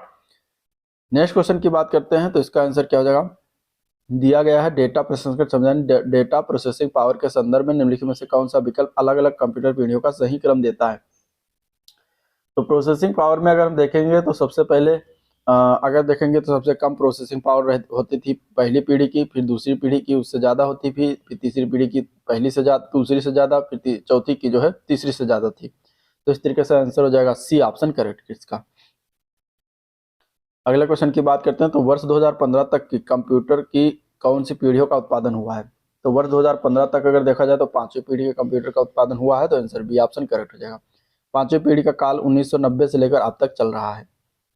नेक्स्ट क्वेश्चन देखते हैं, तो उन्नत तकनीकी जैसे कृत्रिम बुद्धिमत्ता, क्वांटम कंप्यूटिंग आदि मुख्य रूप से किस पीढ़ी के कंप्यूटरों के लिए थी। तो ये सभी अगर देखा जाए आर्टिफिशियल इंटेलिजेंस है, क्वांटम कंप्यूटिंग है, ये सभी पांचवी पीढ़ी के कंप्यूटर के होते हैं, तो आंसर इसका ए ऑप्शन करेक्ट हो जाएगा। ठीक है, अब कंप्यूटर के वर्गीकरण से संबंधित क्वेश्चन देखेंगे। डिजिटल कंप्यूटर विकसित किया गया किसके द्वारा, तो डिजिटल कंप्यूटर अमेरिका यूएसए के द्वारा विकसित किया गया है, तो आंसर सी पार्ट करेक्ट हो जाएगा। नेक्स्ट क्वेश्चन है, निम्न में से कौन एक समय में कई उपयोगकर्ताओं को सपोर्ट कर सकता है। तो कौन सा है ऐसा कंप्यूटर, तो वो है मिनी कंप्यूटर। ठीक है, आंसर इसका डी ऑप्शन करेक्ट हो जाएगा, मिनी कंप्यूटर। मिनी कंप्यूटर के उदाहरण में आता है IBM के जैसे एज 400C, हनीवेल 200TI 990, ये सब मिनी कंप्यूटर के उदाहरण हैं। वर्गीकरण के अनुसार कंप्यूटर नहीं कहा जा सकता, इनमें से किसको जो है कंप्यूटर नहीं कह सकते वर्गीकरण के अनुसार। तो इसमें अगर हम देखेंगे तो आंसर हो जाएगा इसका क्या, डी पार्ट, उबंटू। उबंटू क्या है, कंप्यूटर नहीं, बाकी work station, main frame, mini computer से भी कंप्यूटर कह सकते हैं, उबंटू कंप्यूटर नहीं है। ठीक है, उबंटू जो है एक प्रकार का ऑपरेटिंग सिस्टम है जो कंप्यूटर हार्डवेयर को नियंत्रित करता है और साथ ही एप्लीकेशन सॉफ्टवेयर को प्लेटफॉर्म उपलब्ध कराता है। अगला प्रश्न है, आईसी चिपों द्वारा निर्मित प्रथम डिजिटल कंप्यूटर जाना जाता है। आईसी चिप के द्वारा निर्मित प्रथम डिजिटल कंप्यूटर किसको मानते हैं। ठीक है, सेशन को शेयर कर दीजिएगा, इसका राइट आंसर बताइए क्या हो जाएगा। तो इसके राइट आंसर की बात करेंगे, IBM सिस्टम 360 को जो है प्रथम डिजिटल कंप्यूटर मानते हैं। ठीक है, IBM सिस्टम 360 को क्या मानते हैं, प्रथम डिजिटल कंप्यूटर मानते हैं। और ये जो है इसका आविष्कार सन 1964 में किया गया था। इसको IBM सिस्टम 360 के नाम से जाना जाता है। नेक्स्ट क्वेश्चन, डिजिटल कंप्यूटर किस सिद्धांत पर कार्य करता है। तो डिजिटल कंप्यूटर जो होता है ये गणना के सिद्धांत पर कार्य करता है, आंसर ए पार्ट करेक्ट हो जाएगा। डिजिटल कंप्यूटर किसे कहते हैं, तो वह कंप्यूटर होता है जो गणना के सिद्धांत पर कार्य करता है। ये सभी प्रकार की सूचनाओं को बाइनरी पद्धति में बदलकर अपना कार्य करते हैं। ये बहुत अधिक क्षमता से कार्य कर सकते हैं तथा इसमें किसी भी प्रकार की संक्रियाएं की जा सकती हैं। अगला प्रश्न है, कैलकुलेटर किस प्रकार का कंप्यूटर कार्य पद्धति पर कार्य करता है। तो कैलकुलेटर जो है वो डिजिटल कंप्यूटर पद्धति पर ही कार्य करता है, आंसर सी ऑप्शन इसका राइट हो जाएगा। नेक्स्ट क्वेश्चन, राष्ट्रीय सुरक्षा के हवाई यातायात और रेडार को नियंत्रित करने के लिए किस प्रकार के कंप्यूटरों का उपयोग किया जाता है। तो इसमें देखा जाए तो हाइब्रिड कंप्यूटर का प्रयोग करते हैं, क्योंकि ये बहुत सारा डाटा और बहुत बड़ा काम होता है। ठीक है, राष्ट्रीय सुरक्षा का जो हवाई यातायात हुआ, रेडार हुआ, इसमें तो बड़ा कंप्यूटर की जरूरत पड़ती है, तो हाइब्रिड कंप्यूटर का प्रयोग करते हैं।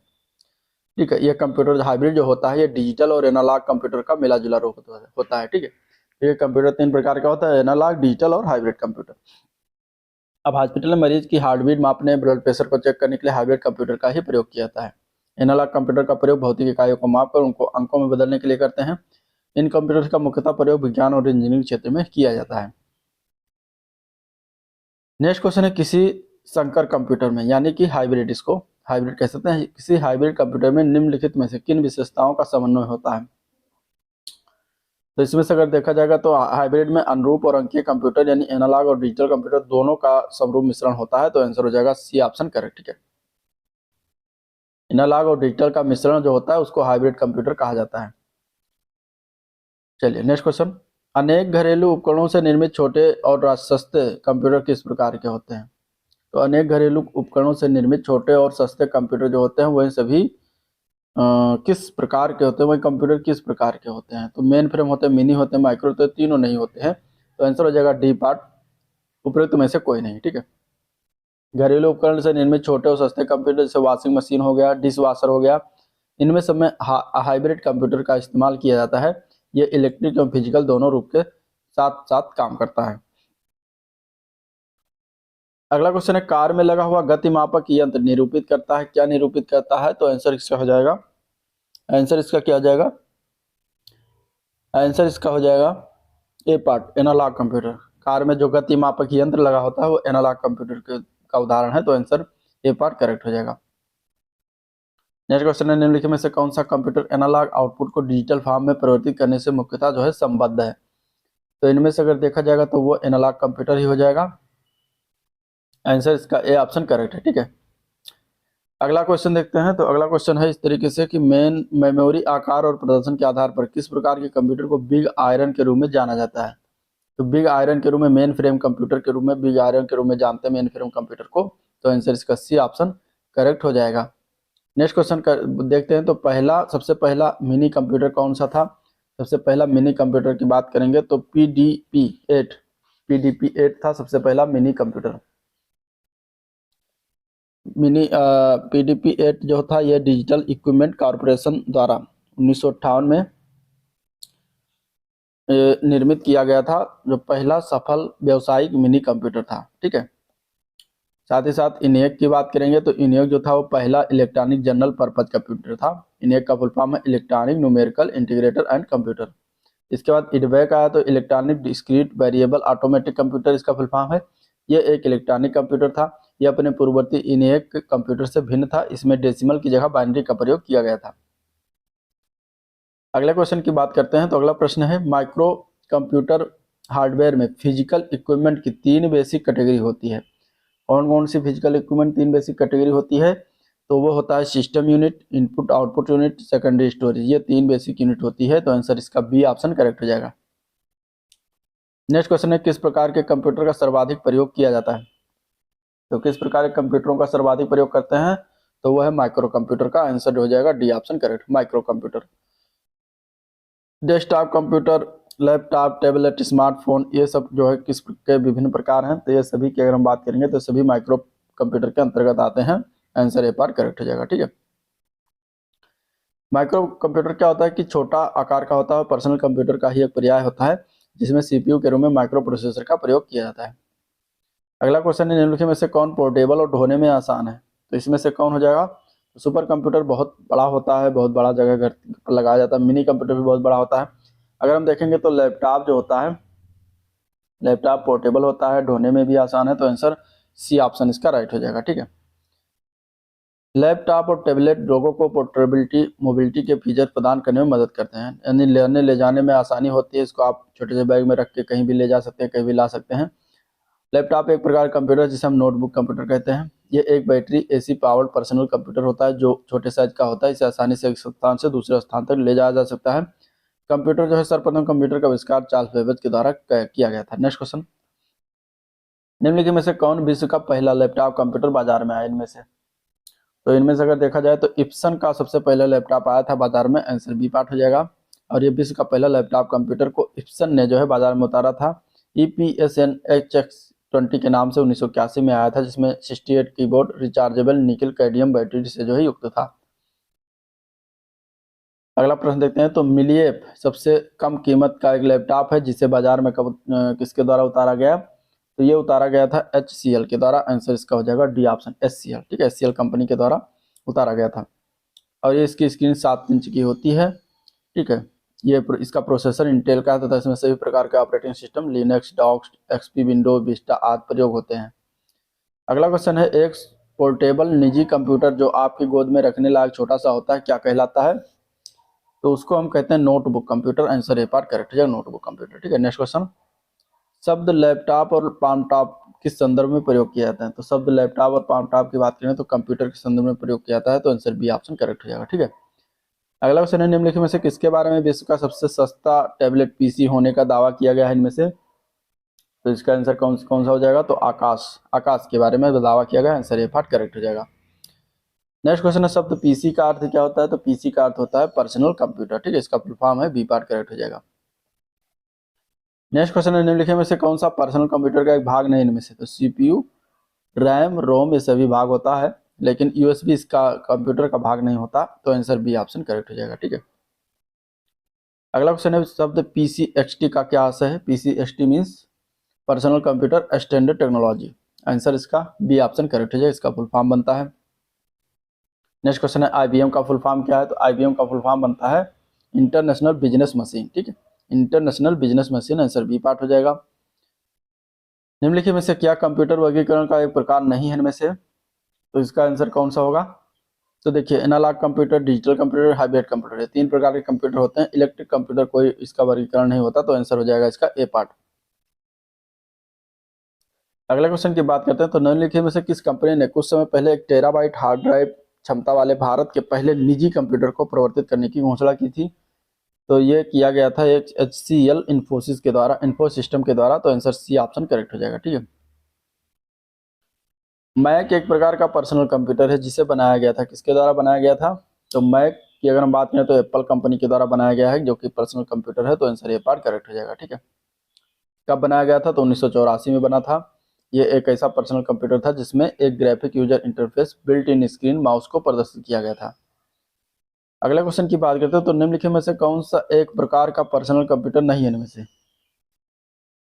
तो desktop computer, palmtop computer, laptop सभी पर्सनल कंप्यूटर होते हैं, लेकिन main frame computer personal computer नहीं होता, आंसर इसका बी ऑप्शन करेक्ट हो जाएगा, ठीक है। मेन फ्रेम कंप्यूटर क्या होता है, तो वह कंप्यूटर होते हैं जिनका उपयोग बड़े पैमाने पर प्रसंस्करण और डेटा भंडारण दोनों में किया जाता है। इस तरह के कंप्यूटर को एक साथ कई लोग उपयोग में ले सकते हैं। दिए गए अन्य विकल्प में अगर देखा जाए तो desktop computer, palmtop computer, laptop आज सभी पर्सनल कंप्यूटर के उदाहरण हैं। अगला क्वेश्चन, वह कंप्यूटर जो किसी नेटवर्क पर अन्य कंप्यूटरों को संसाधन प्रदान करता है उसे निम्न में से किस नाम से जाना जाता है, तो उसको हम जानते हैं सर्वर के नाम से, आंसर बी पार्ट हो जाएगा, सर्वर, ठीक है। नेक्स्ट क्वेश्चन है, निम्नलिखित में से किसे भारतीय सुपर कंप्यूटर का जनक माना जाता है, तो भारतीय सुपर कंप्यूटर का जनक मानते हैं हम विजय भाटकर को, आंसर डी ऑप्शन करेक्ट हो जाएगा, विजय भाटकर। विजय भाटकर को भारत में सुपर कंप्यूटर का जनक माना जाता है। इनके नेतृत्व में देश के पहले सुपर कंप्यूटर परम 8000 और परम 10000 बनाए गए थे। ये 1987 में सीडेक की सुपर कंप्यूटर परियोजना का नेतृत्व कर चुके हैं। अगला क्वेश्चन है, परम का किसका उदाहरण है, तो एक परम जो है एक सुपर कंप्यूटर, भारतीय सुपर कंप्यूटर है, तो आंसर सी ऑप्शन हो जाएगा, ठीक है। निम्नलिखित में से कौन सा भारत द्वारा विकसित सुपर कंप्यूटर है इनमें से, तो इनमें से अगर देखा जाएगा तो राइट आंसर हो जाएगा डी पार्ट, ठीक है, परम युवा 2 ये विकसित सुपर कंप्यूटर है। अगला क्वेश्चन है, सीडेक का संबंध किससे है, तो सीडेक का संबंध जो है कंप्यूटर से ही होगा, अब इसलिए इसका आंसर ए पार्ट हो जाएगा। नेक्स्ट क्वेश्चन देखते हैं, इसकी स्थापना कब हुई थी, तो वर्ष 1984 में पुणे में किया गया था सीडेक की स्थापना। Next question, main frame computer से अधिक शक्तिशाली नहीं, मेन फ्रेम कंप्यूटर से अगर हम बात करेंगे कौन सा इसमें अधिक शक्तिशाली नहीं है, तो मेन फ्रेम कंप्यूटर जो है सुपर कंप्यूटर से अधिक शक्तिशाली नहीं होता, तो आंसर ए पार्ट करेक्ट हो जाएगा, ठीक है, सुपर कंप्यूटर से। अगला क्वेश्चन है कि कौन सा सुपर कंप्यूटर की एक श्रृंखला है जो पुणे भारत में centre for development of advance computer यानी सीडेक के द्वारा बनाया गया और असेंबल किया गया, इनमें से वो कौन सा जो है सुपर कंप्यूटर की एक श्रृंखला है, उसका नाम क्या है, तो उसका नाम है परम, ठीक है, परम नाम है, आंसर ए पार्ट करेक्ट हो जाएगा, परम। नेक्स्ट क्वेश्चन देखते हैं, निम्न में से कौन सा भारत का सबसे तेज और पहला पेटाफ्लॉप सुपर कंप्यूटर है जिसे पुणे स्थित Indian institute of tropical meteorology में अनावरित किया गया है, तो उसका नाम क्या है, तो उसका नाम है प्रत्यूष, ठीक है, आंसर जो होगा इसका सी ऑप्शन करेक्ट हो जाएगा। यह जनवरी 2008 में लॉन्च किया गया था। और भारत का प्रथम सुपर कंप्यूटर की बात करेंगे तो परम 8000 है, ये याद रखिएगा। अगला प्रश्न देखते हैं, तो निम्नलिखित में से कौन सी भारतीय वैज्ञानिकों द्वारा विकसित सुपर कंप्यूटर परम की श्रृंखला नहीं है इनमें से, तो देखिए परम मित्र जो है ये परम की श्रृंखला नहीं, बाकी परम 8000, परम 8600, परम ब्रह्म ये सभी जो है परम की श्रृंखला है, तो आंसर ए पार्ट हो जाएगा। परम के अन्य श्रृंखलाओं में देखा जाए तो परम युवा, परम ईशान, परम पद्म, परम सिद्धि आदि जो है परम श्रृंखला के सुपर कंप्यूटर हैं, ठीक है। चलिए नेक्स्ट, निम्नलिखित में से भारत में विकसित परम सुपर कंप्यूटर का विकास किस संस्था के द्वारा किया गया है, तो वो है सीडेक की संस्था, जो कि पुणे में इसकी क्या है स्थापित है पुणे में, तो इसके द्वारा जो है किया गया विकसित, आंसर ए पार्ट करेक्ट हो जाएगा।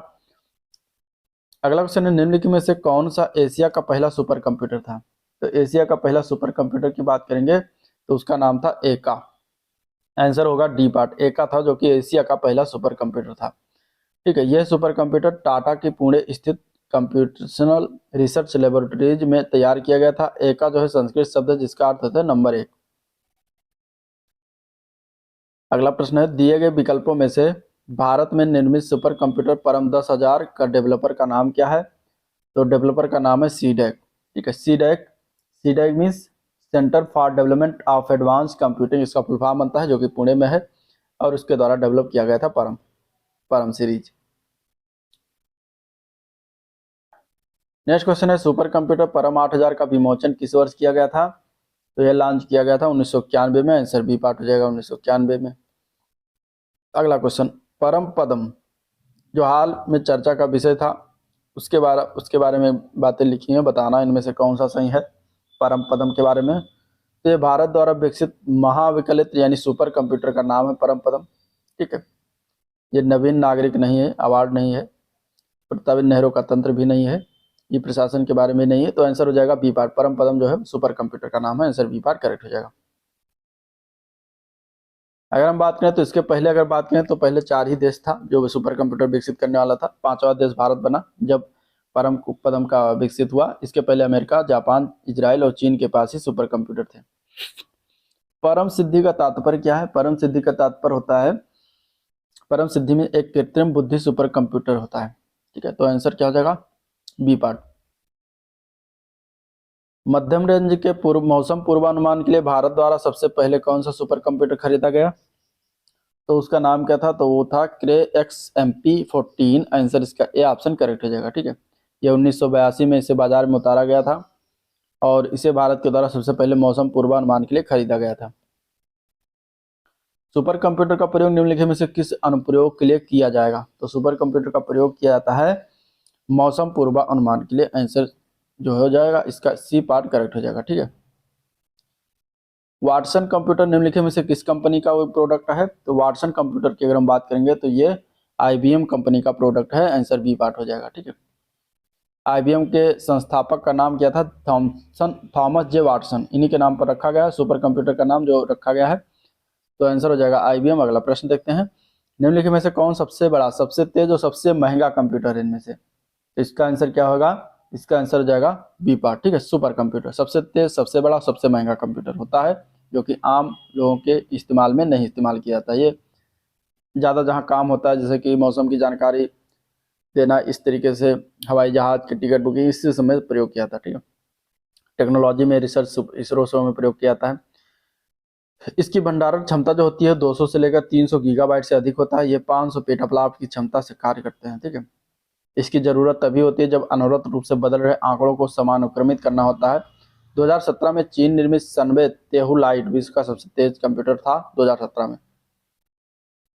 सुपर कंप्यूटर के लिए शब्द लंबाई की परास कितनी होती है? तो सुपर कंप्यूटर के लिए शब्द लंबाई की परास की देखेंगे तो 64 बिट तक होती है सुपर कंप्यूटर का। तो आंसर सी ऑप्शन इसका करेक्ट हो जाएगा। ठीक है, सुपर कंप्यूटर क्या करता है? प्रति सेकंड अरबों गणितीय प्रक्रियाएं संपन्न करते हैं। सुपर कंप्यूटर के लिए शब्द लंबाई की परास 64 बिट तक होती है। अगला प्रश्न, विश्व का द्रुततम यानी सुपर कंप्यूटर निष्पादित कर पाया है अभी तक कितना, मतलब कितनी गणना प्रति सेकंड कर पाया है? दिसंबर 96 की स्थिति में देखा जाए तो अभी तक देखा जाए तो 10⁻12 संक्रियाएं प्रति सेकंड जो है गणना कर पाया है, इतनी तेज। तो आंसर इसका सी ऑप्शन करेक्ट हो जाएगा। ठीक है, चीन द्वारा हाल ही में निर्मित दुनिया के सबसे तेज कंप्यूटर का नाम क्या है? तो उसका नाम है तिहाने दो। आंसर इसका सी ऑप्शन करेक्ट हो जाए, तिहाने दो। ठीक है, इसकी गणना क्षमता जो है 33.86 पेटाफ्लॉप्स पर सेकंड है। वर्तमान में दुनिया का सबसे तेज सुपर कंप्यूटर सनवे तेहुलाइट है, जिसका विकास चीन ने ही किया है। विश्व के प्रथम सुपर कंप्यूटर का निर्माण किसके द्वारा किया गया? तो ये किया गया था CRC के द्वारा। आंसर सी ऑप्शन हो जाएगा, CRC के द्वारा। ठीक है, क्रे 1 जो कि विश्व का प्रथम सुपर कंप्यूटर है, क्रे 1 नाम है इसका। 1976 में इसका निर्माण अमेरिका की CRC कंपनी ने किया था। 1976 में वर्ष में विकसित सर्वप्रथम सुपर कंप्यूटर कौन सा था? तो उसका नाम हो जाएगा क्रे 1। ठीक है, आंसर बी पार्ट हो जाएगा। नेक्स्ट क्वेश्चन, सुपर कंप्यूटर का उदाहरण इसमें कौन सा है? तो सुपर कंप्यूटर का उदाहरण की बात करेंगे तो क्रे 2, क्रे XMP24 तीन है, 2 ये सभी हैं, तो उपरोक्त सभी हो जाएगा, डी पार्ट करेक्ट हो जाएगा इसका। वैश्विक मौसम पूर्वानुमान में इनमें से किसका प्रयोग किया जाता है? तो सुपर कंप्यूटर का ही प्रयोग कर पाएंगे तभी पता चल पाएगा। तो आंसर डी ऑप्शन करेक्ट हो जाएगा। ठीक है, अगला क्वेश्चन, भारत का सबसे शक्तिशाली सुपर कंप्यूटर प्रत्यूष IITM यानी भारतीय उष्णकटिबंधीय मौसम विज्ञान संस्थान में कहाँ पर स्थापित किया गया है? तो ये स्थापित किया गया है पुणे में। आंसर हो जाएगा डी ऑप्शन, पुणे। ठीक है। निम्नलिखित में से कौन सा एक 2018 में स्थापित भारत का सबसे तेज सुपर कंप्यूटर है इनमें से? तो उसका नाम था प्रत्यूष। ठीक है, 2018 में स्थापित सबसे तेज सुपर कंप्यूटर है। इसकी गति की गणना की बात करें तो 6.8 पेटाफ्लॉप्स की गति से गणना करने में सक्षम है ये प्रत्यूष सुपर कंप्यूटर। अगला क्वेश्चन है, भारत के सबसे युवा और पहले multi petaflops super computer Pratyush का प्रयोग किस उद्देश्य के लिए किया जाता है? तो प्रत्यूष का प्रयोग करते हैं मौसम के पूर्वानुमान के लिए। आंसर ए बार करेक्ट हो जाएगा। ठीक है। अब कंप्यूटर के कार्य देखेंगे कुछ क्वेश्चन। कंप्यूटर निम्नलिखित में से कौन कार्य नहीं करता? तो कंप्यूटर की बात करें तो कंप्यूटिंग करता है, प्रोसेसिंग करता है, आउटपुट करता है, लेकिन अंडरस्टैंडिंग का कार्य नहीं, समझता नहीं है। तो आंसर सी ऑप्शन हो जाएगा, अंडरस्टैंडिंग का कार्य नहीं होता। कंप्यूटर में स्वयं के सोचने, समझने और निर्णय लेने की क्षमता नहीं होती। ये केवल दिए गए दिशा निर्देश पर ही काम करता है, जबकि computing, processing, outputting, printing computer के महत्वपूर्ण कार्य हैं। अगला प्रश्न देखते हैं, निम्नलिखित में से कौन सा मूल ऑपरेशन कंप्यूटर द्वारा किया जाता है इनमें से? तो इनमें से अगर देखा जाएगा तो अंकगणितीय ऑपरेशन करता है, तार्किक भी करता है, संचय और पुनर्प्राप्ति की करता है। तो आंसर इसका क्या हो जाएगा? D part. संचय मीन्स स्टोरेज, तो आंसर इसका डी पार्ट हो जाएगा। इनमें से सभी काम करता है। अगले क्वेश्चन की बात करते हैं, तो इनमें से कौन सा कार्य किसी कंप्यूटर के 4 प्रमुख डेटा प्रोसेसिंग कार्यों में से नहीं है? तो इनमें से कौन सा एक कार्य है जो नहीं करता है? तो डाटा एकत्र करना, आंकड़ों को सूचनाओं में प्रोसेस करना, आंकड़ों में सूचनाओं का विश्लेषण करना, आंकड़ों अथवा सूचनाओं का भंडारण करना। तो इसका आंसर क्या हो जाएगा? यही डी पार्ट हो जाएगा। ये जो कार्य होता है ये मुख्य कार्यों में से नहीं आता। तो इस तरीके से आंसर हो जाएगा डी पार्ट। ठीक है।